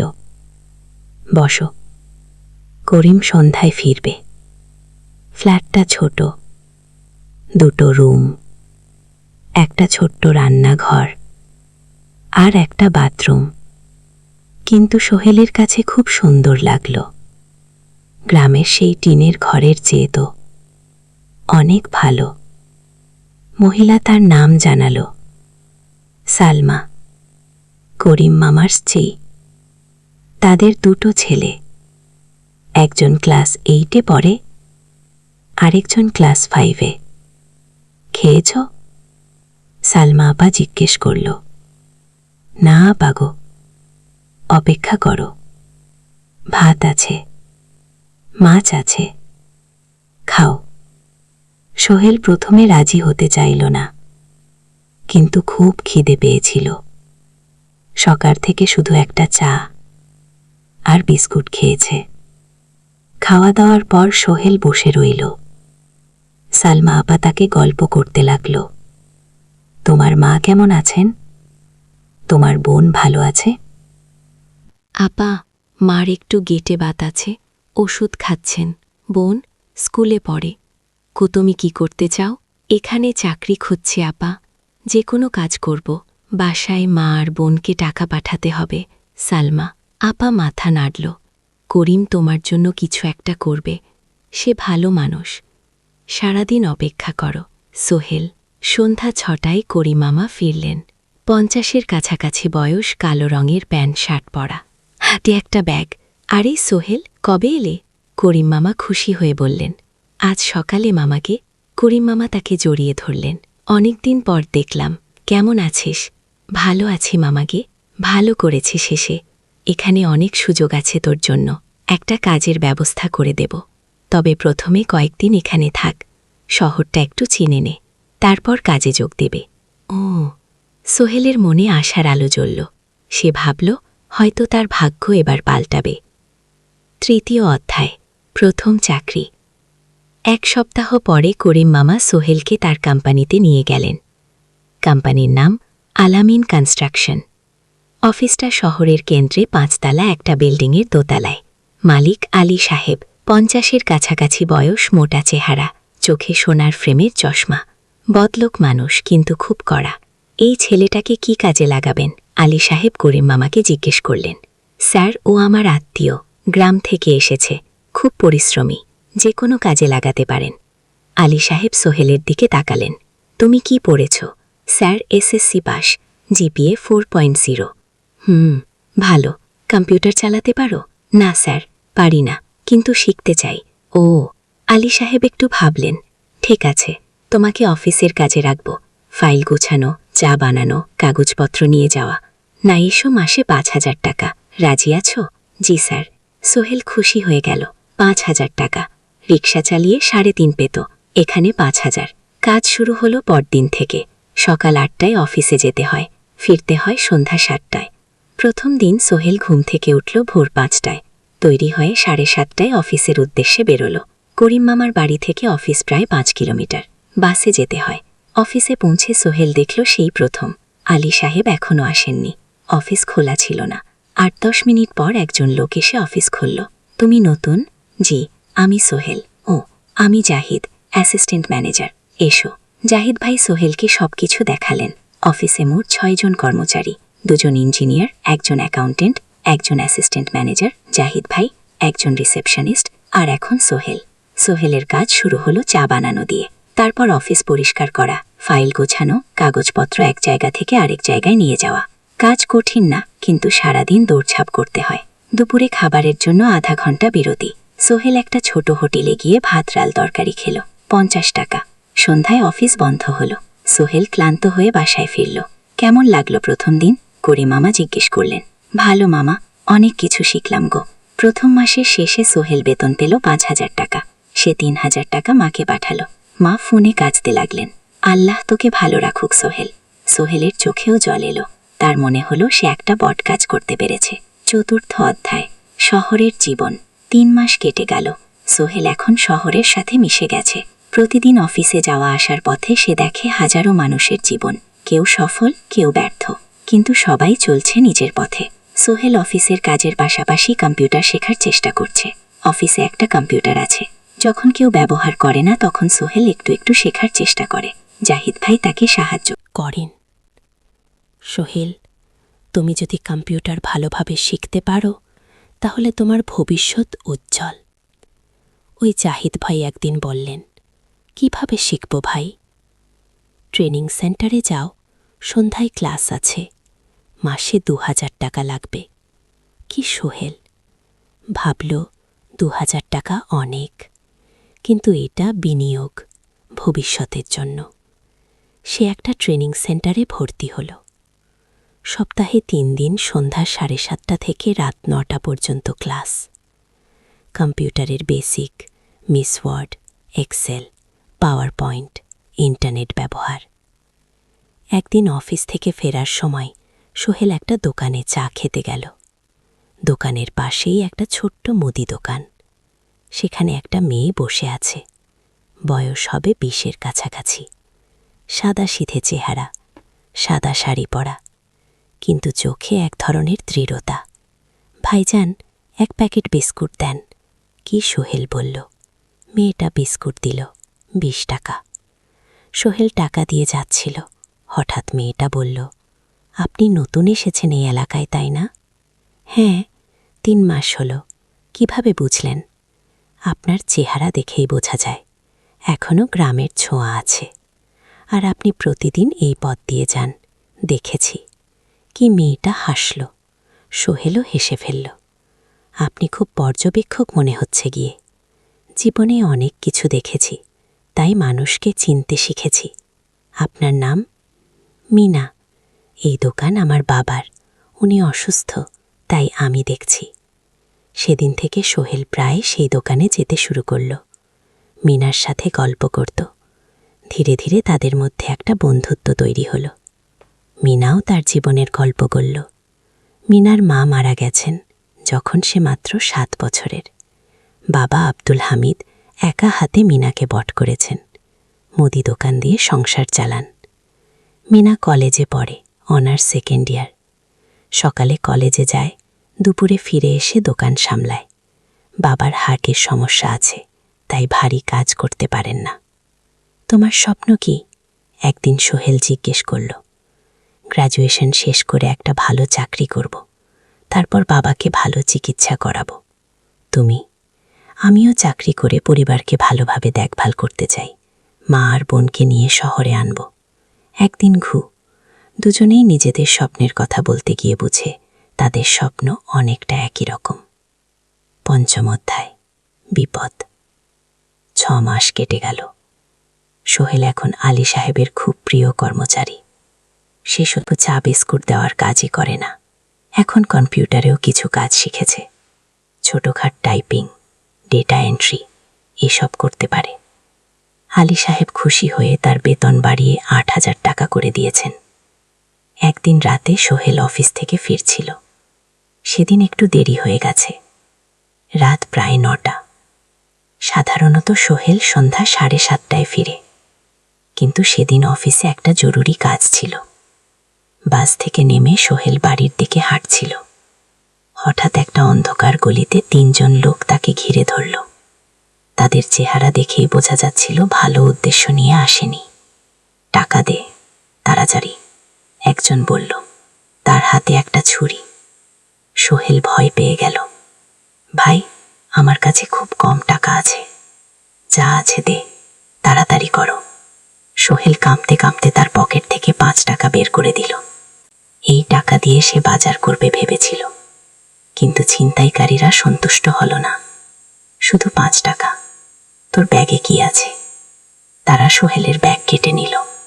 ব্যাগে ছিল তার মোবাইল, কম্পিউটার ট্রেনিং সেন্টারের সার্টিফিকেট আর কিছু গুরুত্বপূর্ণ কাগজপত্র। না ভাই, ব্যাগটা ফেরত দেন, ওতে আমার জরুরি জিনিস আছে। মোবাইল নিয়ে নেন, কিন্তু ব্যাগটা দেন। কিন্তু ওরা শুনল না। একজন সোহেলকে জোরে ধাক্কা দিল। সোহেল পড়ে গেল। মাথা রাস্তার কংক্রিটে ধাক্কা লেগে গেল। রক্ত বের হলো। 3 জন দৌড়ে পালিয়ে গেল। কিছুক্ষণ সোহেল অজ্ঞান হয়ে পড়ে রইল। তারপর ধীরে ধীরে জ্ঞান ফিরল। মাথায় প্রচণ্ড ব্যথা। সে উঠে দাঁড়ানোর চেষ্টা করল, কিন্তু মাথা ঘুরছিল। কোনো মতে একটা দেয়াল ধরে দাঁড়ালো। একজন পথচারী তাকে দেখে থাম। কি হয়েছে ভাই? ছিনতাই হয়েছে কি? এসো, আমি তোমাকে হাসপাতালে নিয়ে যাই গো। কিন্তু সোহেল রাজি হল না। ঠিক আছে, বাড়ি যেতে পারবো। সে কোনো মতে করিম মামার বাড়িতে পৌঁছাল। দরজা খুলেই সালমা আপা চিৎকার করে উঠলেন, ও আল্লাহ, কি হয়েছে? করিম মামা দৌড়ে এলেন, সোহেলকে ভেতরে নিয়ে গেলেন। তার মাথায় জল ঢেলে রক্ত পরিষ্কার করলেন। ক্ষতটা বেশ গভীর, হাসপাতালে যেতে হবে কি? করিম মামা বললেন। তারা একটা অটোরিকশা নিয়ে নিকটস্থ হাসপাতালে গেলেন। ডাক্তার সোহেলের মাথায় 3টে সেলাই দিলেন। বলল, 1 সপ্তাহ বিশ্রাম নিতে হবে, কোনো ভারী কাজ করা যাবে নাই। হাসপাতাল থেকে ফিরে সোহেল শুয়ে রইল। তার মনে হচ্ছিল সবকিছু শেষ হয়ে গেছে। মোবাইল চলে গেছে, গুরুত্বপূর্ণ কাগজপত্র চলে গেছে। এখন 1 সপ্তাহ অফিস করতে পারবে না। পরদিন সকালে করিম মামা আলী সাহেবকে ফোন করে সব জানালেন। আলী সাহেব বললেন, ঠিক আছে, সোহেল ভালো হয়ে এলে আসবে, চিন্তার কিছু নেই। মিনা যখন এই খবর শুনল, সে সন্ধ্যায় সোহেলকে দেখতে এলো করিম মামার বাড়িতে। এনেছিল কিছু ফল। কি হয়েছিল মিনা? চিন্তিত গলায় জিজ্ঞেস করল। সোহেল সব বলল। মিনা রেগে গেল। এই শহরে এখন অনেক অপরাধ বেড়ে গেছে, পুলিশ কিছু করে না। তুমি পুলিশে রিপোর্ট করেছ? না, লাভ নেই, তবুও করা উচিত। তোমার মোবাইলটা হয়তো খুঁজে পাওয়া যাবে। কি? করিম মামা সোহেলকে নিয়ে পুলিশ স্টেশনে গেলেন, জেনারেল ডায়েরি করলেন, কিন্তু পুলিশ খুব একটা আশা দিল না। দেখি কিছু করা যায় কিনা। সোহেল বুঝলে মোবাইল আর ফিরবে না। সেই 1 সপ্তাহ সোহেলের জীবনের সবচেয়ে কঠিন সময় ছিল। সে শুধু শারীরিকভাবেই ক্ষতিগ্রস্ত হয়নি, মানসিকভাবেও ভেঙে পড়েছিল। প্রতি রাতে দুঃস্বপ্ন দেখত। সেই 3 জন ছিনতাইকারীর মুখ ভুলতে পারছিল না। মিনা প্রায় প্রতিদিন আসত, তাকে সাহস দিত।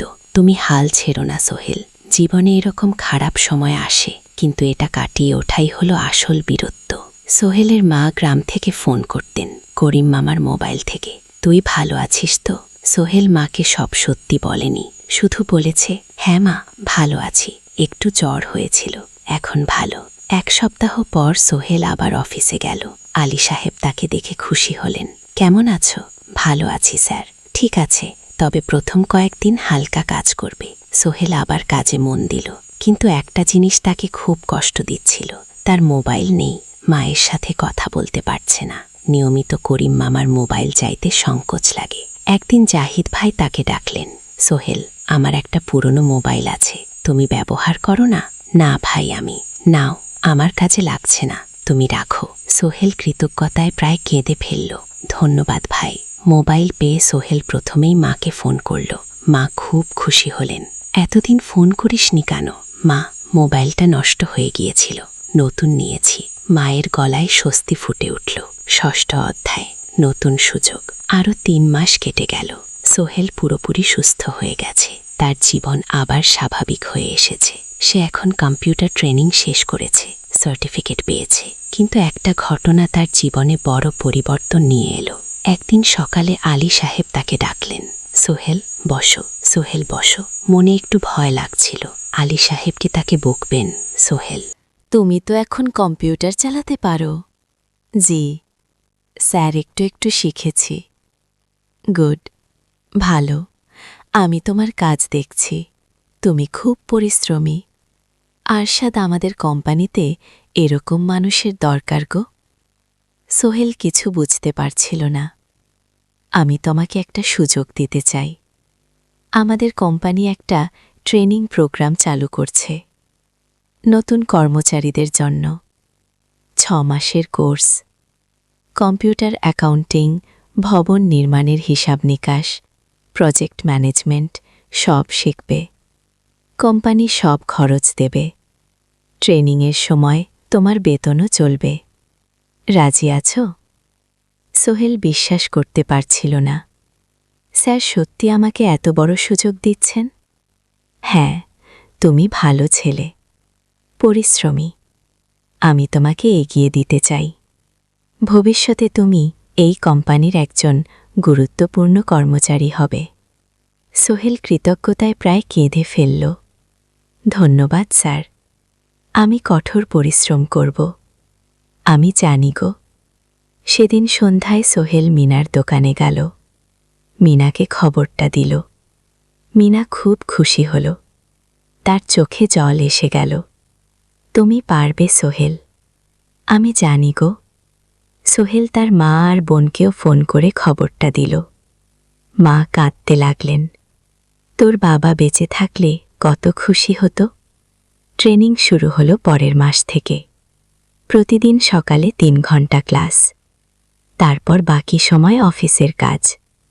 ক্লাসে 5 জন নতুন কর্মচারী, সবাই তরুণ, উৎসাহী। শিক্ষক ছিলেন একজন অভিজ্ঞ ইঞ্জিনিয়ার, নাম রহিম স্যার। তিনি খুব ভালোভাবে সবকিছু বোঝাতেন। কম্পিউটার অ্যাকাউন্টিং, এক্সেলের জটিল ক্যালকুলেশন প্রজেক্টের বাজেট তৈরি, সময় ব্যবস্থাপনা, সব। সোহেল পুরো মনোযোগ দিয়ে শিখতে লাগল। সন্ধ্যায় বাড়ি ফিরে প্র্যাকটিস করত। করিম মামার ছেলের কাছ থেকে একটা ল্যাপটপ ধার নিত।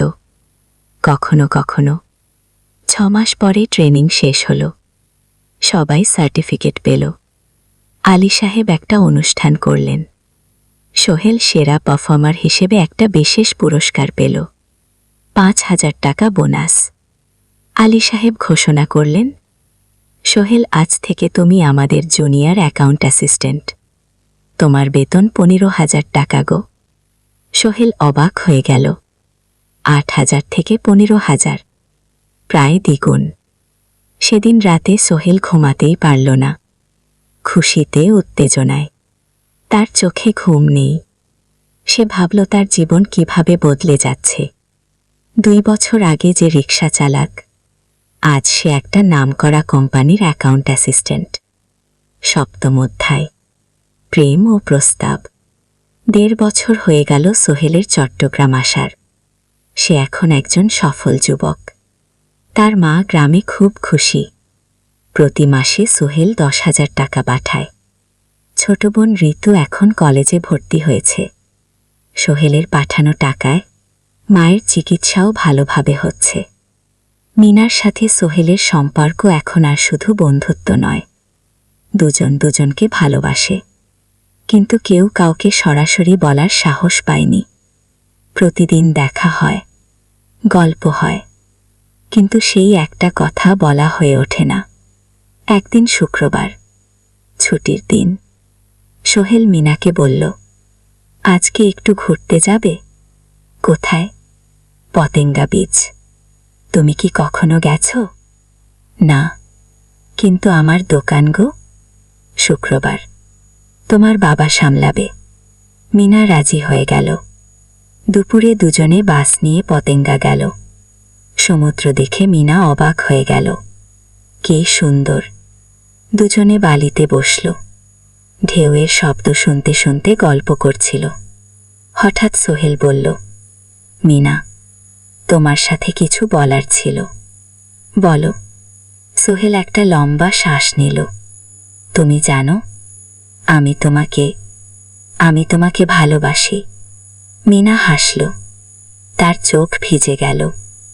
জানি, আমিও তোমাকে ভালোবাসি সোহেল।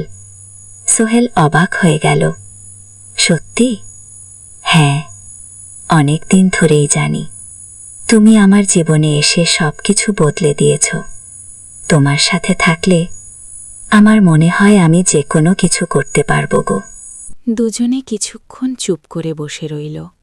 সমুদ্রের ঢেউ এসে পায়ে লাগছিল। সূর্য পশ্চিমে ঢেলে পড়ছে।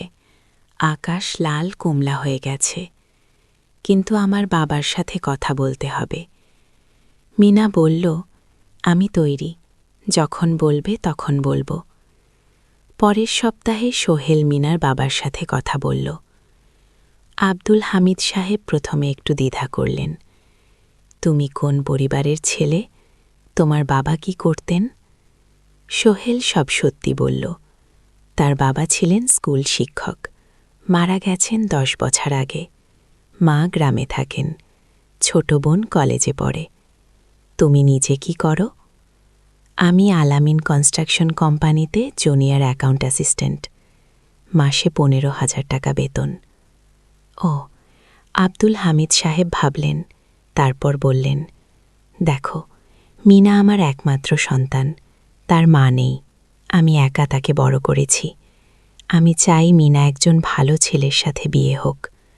তুমি দেখতে ভালো, ছেলে মনে হচ্ছে, কিন্তু আমাকে তোমার মায়ের সাথে দেখা করতে হবে, তোমার পরিবারকে জানতে হবে।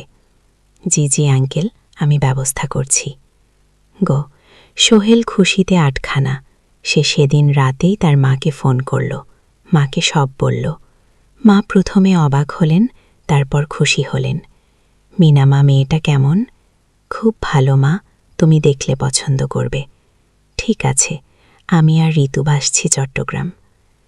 2 সপ্তাহ পর সোহেলের মা আর বোন চট্টগ্রাম এলো। সোহেল তাদের নিয়ে মিনার বাড়িতে গেল। দুই পরিবার একসাথে বসল।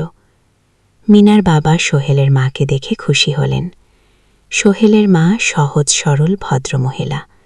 আপনার ছেলে খুব ভালো, মিনা তাকে পছন্দ করে, আমিও রাজি। গো।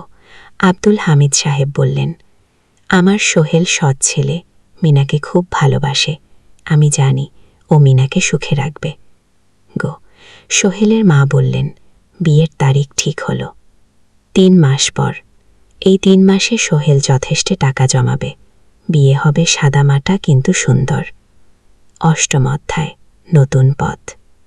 3 মাস কেটে গেল দ্রুত। সোহেল প্রতিদিন কঠোর পরিশ্রম করছিল। অফিসে তার কাজের প্রশংসা হচ্ছে। আলী সাহেব তাকে এখন ছোটখাটো প্রজেক্টের হিসাব দেখতে দিচ্ছেন। সোহেল তার সঞ্চিত টাকা দিয়ে বিয়ের আয়োজন করল। বিয়ে হলো মিনার বাড়ির কাছের একটা কমিউনিটি সেন্টারে। খুব বেশি লোক আসেনি, 2 পরিবারের আত্মীয় স্বজন আর অফিসের কয়েকজন সহকর্মী। কিন্তু অনুষ্ঠান ছিল খুব সুন্দর।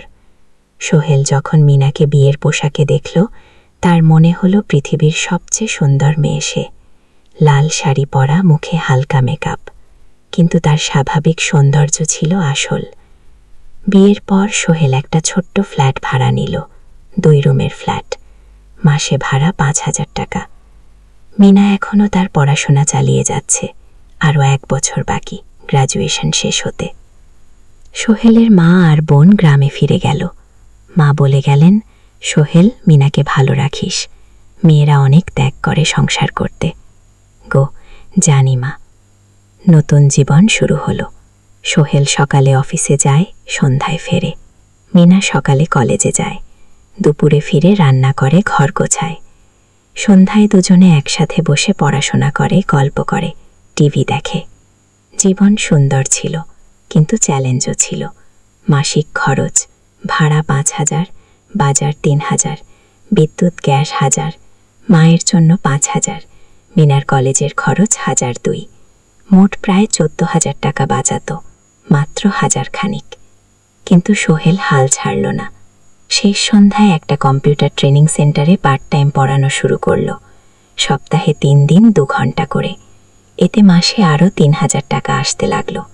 মিনাও বসে থাকল না, সে বাড়িতে বসে কয়েকজন স্কুলের ছাত্রছাত্রীকে টিউশন পড়াতে শুরু করল। মাসে 2,000 টাকা আয়। এভাবে কেটে গেল 6 মাস। দুজন মিলে পরিবার চালাচ্ছে, স্বপ্ন দেখছে। একদিন সোহেল বলল, মিনা, আমি একটা নতুন স্বপ্ন দেখছি গো। কি? আমি নিজে একটা ছোট্ট কনস্ট্রাকশন কোম্পানি খুলতে চাই। ছোট ছোট প্রজেক্ট নেব, বাড়ি মেরামত, ছোট বিল্ডিং বানানো, এসব। তোমার কি যথেষ্ট অভিজ্ঞতা আছে? আছে। আমি 2 বছর ধরে এই কাজের সাথে জড়িত, অনেক কিছু শিখেছি। আর আলী সাহেবও আমাকে সাহায্য করবেন। গুল, কিন্তু টাকা কোথায়? কোম্পানি খুলতে তো অনেক টাকা লাগবে গিয়ে। আমি জমাচ্ছি, আরও 1 বছর কাজ করব, তারপর চেষ্টা করব বউ। মিনা তাকে সমর্থন দিল। তুমি পারবে, তোমার মধ্যে সেই শক্তি আছে। কি? 9ম অধ্যায়, চ্যালেঞ্জের সময়। কিন্তু ভাগ্য সবসময় অনুকূলে থাকে না। সোহেল যখন স্বপ্ন দেখছিল নিজের কোম্পানি খোলার, তখনই একটা বড় সমস্যা এলো। আলী সাহেবের কোম্পানি একটা বড় প্রজেক্ট পেয়েছিল, একটা 10 তলা বিল্ডিং বানানোর কাজ। কিন্তু প্রজেক্টের প্রধান ইনভেস্টর হঠাৎ পালিয়ে গেল। তিনি কোম্পানির কাছ থেকে প্রায় 50 লাখ টাকা নিয়ে গেছেন, কিন্তু কাজ শেষ হয়নি। কোম্পানি বড় ক্ষতির মুখে পড়ল। আলী সাহেব অনেক কর্মচারীকে ছাঁটাই করতে বাধ্য হলেন, প্রায় 10 জনকে চাকরি থেকে বাদ দিলেন। বাকিদের বেতন কমাতে হলো। সোহেলকে আলী সাহেব ডেকে বললেন, সোহেল, আমি তোমাকে রাখতে চাই, তুমি বিশ্বস্ত কর্মচারী, কিন্তু তোমার বেতন কমাতে হবে 15,000 থেকে 10,000। ও। সোহেল মনে মনে চিন্তায় পড়ে গেল। 10,000 টাকায় সংসার চলবে কিভাবে? মায়ের খরচ, ভাড়া, বাজার সব মিলিয়ে তো 14,000 টাকা লাগে। কিন্তু সে কিছু বলল না। ঠিক আছে স্যার। বাড়ি ফিরে সোহেল মিনাকে সব বলল। মিনা চিন্তিত হয়ে গেল। এখন কি হবে? চিন্তা করো না, আমি পার্ট টাইম টিউশনের সময় বাড়াবো, আর তুমিও বেশি করে টিউশন নাও। কিন্তু আমার তো পড়াশোনাও আছে গিয়ে। জানি, কিন্তু এখন এটাই করতে হবে। গুল। সোহেল সন্ধ্যায় আরও 2 জায়গায় পার্ট টাইম কাজ খুঁজে একটা দোকানের সন্ধ্যায় হিসাব দেখার কাজ পেল, মাসে 2000 টাকা। আর একটা জায়গায় সপ্তাহান্তে কম্পিউটার রিপেয়ারের কাজ পেল, মাসে 1500 টাকা। মিনাও 3 জন নতুন স্টুডেন্ট নিল। টিউশনে তার আয় বাড়ল 2 থেকে 3500-এ। কঠিন সময় ছিল। সোহেল সকাল 8টায় অফিসে যেত, সন্ধ্যা 6টায় ফেরত। তারপর একটু বিশ্রাম নিয়ে 7:30টায় বেরোত পার্ট টাইম কাজে, রাত 10টায় বাড়ি ফেরত। রবি সোমবার কম্পিউটার রিপেয়ারের কাজ। মিনাও সকালে কলেজে যেত, দুপুরে ফিরে রান্না করত, তারপর বিকেলে টিউশন পড়াত, রাতে খাওয়া দাওয়ার পর পড়াশোনা করত। দুজনেরই শরীর খারাপ হতে শুরু করল। সোহেল একদিন অফিসে অজ্ঞান হয়ে পড়ে গেল। ডাক্তার দেখাতে নিয়ে গেল। ডাক্তার বলল, অতিরিক্ত পরিশ্রম, শরীরে পুষ্টির অভাব, ঠিকমতো খাচ্ছেন না মনে হচ্ছে গিয়ে। সত্যি কথা, খরচ বাঁচাতে সোহেল আর মিনা অনেক সময় কম খেত। মাংস মাছ কিন্তু সপ্তাহে 1 দিন, বাকি সময় শাকসবজি ডাল। মিনা সোহেলকে বলল, আর নয় সোহেল, তুমি এভাবে নিজেকে শেষ করে ফেলছ। আমার পড়াশোনা বন্ধ করে দেই, আমি ফুল টাইম চাকরি করি গিয়ে। না, সোহেল জোর দিয়ে বলল, তোমার পড়াশোনা বন্ধ হবে না, আরও মাত্র 6 মাস বাকি, তুমি গ্র্যাজুয়েট হবেই। কিন্তু আমি ঠিক হয়ে যাব, চিন্তা করো না। আগে কিন্তু পরিস্থিতি আরও খারাপ হলো, যখন সোহেলের মায়ের অসুখ হলো, হার্টের সমস্যা। হাসপাতালে ভর্তি করতে হলো, খরচ 5000 টাকা। সোহেলের হাতে এত টাকা কোথায়? সে করিম মামার কাছে ধার চাইল। করিম মামা 20,000 টাকা দিলেন। বাকি 30,000 টাকা সোহেল একটা এনজিও থেকে ঋণ নিল। সুদের হার মাসে 2%। মায়ের চিকিৎসা হলো, তিনি সুস্থ হয়ে গেলেন। কিন্তু সোহেল এখন বোঝায় পড়ে গেল। প্রতি মাসে 3000 টাকা করে কিস্তি দিতে হবে। সেই রাতে সোহেল আর মিনা বিছানায় শুয়ে কথা বলছিল। সোহেল বলল, মিনা, আমি মনে হয় ভুল করেছি। শহরে এসে বিয়ে করে তোমাকে কষ্টে ফেলেছি গো। মিনা তার হাত ধরল। না সোহেল, তুমি ভুল করনি। জীবনে এইরকম খারাপ সময় আসে, কিন্তু এটা কাটিয়ে ওঠাই হলো আসল শক্তি। আমরা একসাথে আছি, একসাথে থাকব, সব কিছু ঠিক হয়ে যাবে। ও মিনার কথায় সোহেল একটু সাহস পেল। হ্যাঁ, হাল ছাড়া যাবে না। 10ম অধ্যায়, আলোর দিকে। 3 মাস পরে পরিস্থিতি একটু ভালো হতে শুরু করল। আলী সাহেবের কোম্পানি একটা নতুন প্রজেক্ট পেল, একটা স্কুল বিল্ডিং বানানোর ধাজ। কোম্পানি আবার স্থিতিশীল হতে শুরু করল। আলী সাহেব সোহেলকে ডেকে বললেন, সোহেল, আমি তোমার কঠোর পরিশ্রম দেখেছি। খারাপ সময়েও তুমি কোম্পানি ছেড়ে যাওনি, আমি কৃতজ্ঞ। আজ থেকে তোমার বেতন আবার 15,000 টাকা। সোহেল খুশি হয়ে গেল। ধন্যবাদ স্যার। ওনাও গ্র্যাজুয়েশন শেষ করল, ভালো ফলাফল করল, সে এখন চাকরি খুঁজছে। একদিন মিনা একটা প্রাইভেট স্কুলের শিক্ষিকার ইন্টারভিউ দিতে গেল। ইন্টারভিউ ভালো হলো, তাকে নিয়োগ দেওয়া হলো। বেতন 12,000 টাকা। সেদিন সন্ধ্যায় দুজনে মিলে একটা ছোট্ট পার্টি করল। একটা বিরিয়ানি কিনো, কোমল পানীয় কিনো। দুজনে মিলে খেলো। আমরা পেরেছি সোহেল। মিনা বলল, হ্যাঁ, আমরা পেরেছি গো। এখন দুজনের মিলিয়ে আয় 27,000 টাকা। খরচ চালানোর পর প্রায় 10,000 টাকা বাঁচে। সোহেল এই টাকা দিয়ে লেন শোধ করতে শুরু করল। পার্ট টাইম কাজগুলো ছেড়ে দিল। শরীরের যত্ন নেওয়া শুরু করল। আরও 6 মাস পরে সোহেলের কাছে একটা বড় সুযোগ এলো। আলী সাহেব একদিন তাকে ডাকলেন, সোহেল, তুমি কি নিজের ব্যবসা করতে চাও? স্যার, আমি তোমাকে একটা ছোট্ট প্রজেক্ট দিতে চাই। একটা 3 তলা বিল্ডিংয়ের কনস্ট্রাকশন। তুমি ম্যানেজ করবে, আমি শুধু সুপারভাইজ করব। লাভের 50% তোমার। সোহেল ভাবল, এটা একটা বড় সুযোগ, কিন্তু ঝুঁকিও আছে। যদি কাজটা ভালোভাবে না হয়? স্যার, আমি চেষ্টা করব, কিন্তু যদি ভুল হয়? ভুল হবে না, আমি তোমার উপর বিশ্বাস রাখছি, তুমি পারবে। সোহেল রাজি হয়ে গেল। এই প্রজেক্ট তার জীবনের টার্নিং পয়েন্ট হতে পারে। 11 অধ্যায়, স্বপ্ন পূরণের পথে। পরের 6 মাস সোহেল খুব কঠোর পরিশ্রম করল। প্রজেক্টটা ম্যানেজ করা সহজ ছিল না। শ্রমিক, নিজ, ম্যাটেরিয়াল কেনা, কাজের তদারকি, সময়মতো কাজ শেষ করা, সব দায়িত্ব তার। প্রথম 2 মাস খুব চাপের মধ্যে গেল। একদিন একজন শ্রমিক কাজ করতে গিয়ে আহত হল। সোহেল তাকে হাসপাতালে নিয়ে গেল। তার চিকিৎসার খরচ দিল। এতে প্রজেক্টের বাজেট একটু বাড়ল, কিন্তু সোহেল জানত এটা করা দরকার। আরেক দিন ভুল মেটেরিয়াল ডেলিভারি হল। সোহেল সেগুলো ফেরত পাঠাল। সঠিক জিনিস আনাল। এতে 3 দিন দেরি হল, কিন্তু কাজের মান ঠিক রইল। মিনা তাকে সবসময় সাপোর্ট করছিল। সে এখন চাকরিতে স্থিতিশীল। স্কুলের বাচ্চারা তাকে পছন্দ করে। প্রিন্সিপাল তার কাজে খুশি। প্রজেক্ট শেষ হল 6 মাসে, সময় মতো, বাজেটের মধ্যে। বিল্ডিংয়ের মালিক খুব খুশি হলেন। তিনি আলী সাহেবকে ধন্যবাদ দিলেন। আলী সাহেব বললেন, ধন্যবাদ আমাকে না, এই ছেলেকে দিন। সোহেল পুরো প্রজেক্ট ম্যানেজ করেছে। প্রজেক্ট থেকে মোট লাভ হল 3 লাখ টাকা। সোহেল পেল 1.5 লাখ টাকা। তার জীবনে এত টাকা এই প্রথম। সে করিম মামার লেন শোধ করল। এমজিওর বাকি লেন শোধ করল। তারপর তার মাকে 5,000 টাকা পাঠাল। মা দিয়ে গ্রামের বাড়িটা একটু মেরামত করাল। বোন ঋতুর জন্য একটা ল্যাপটপ কিনো।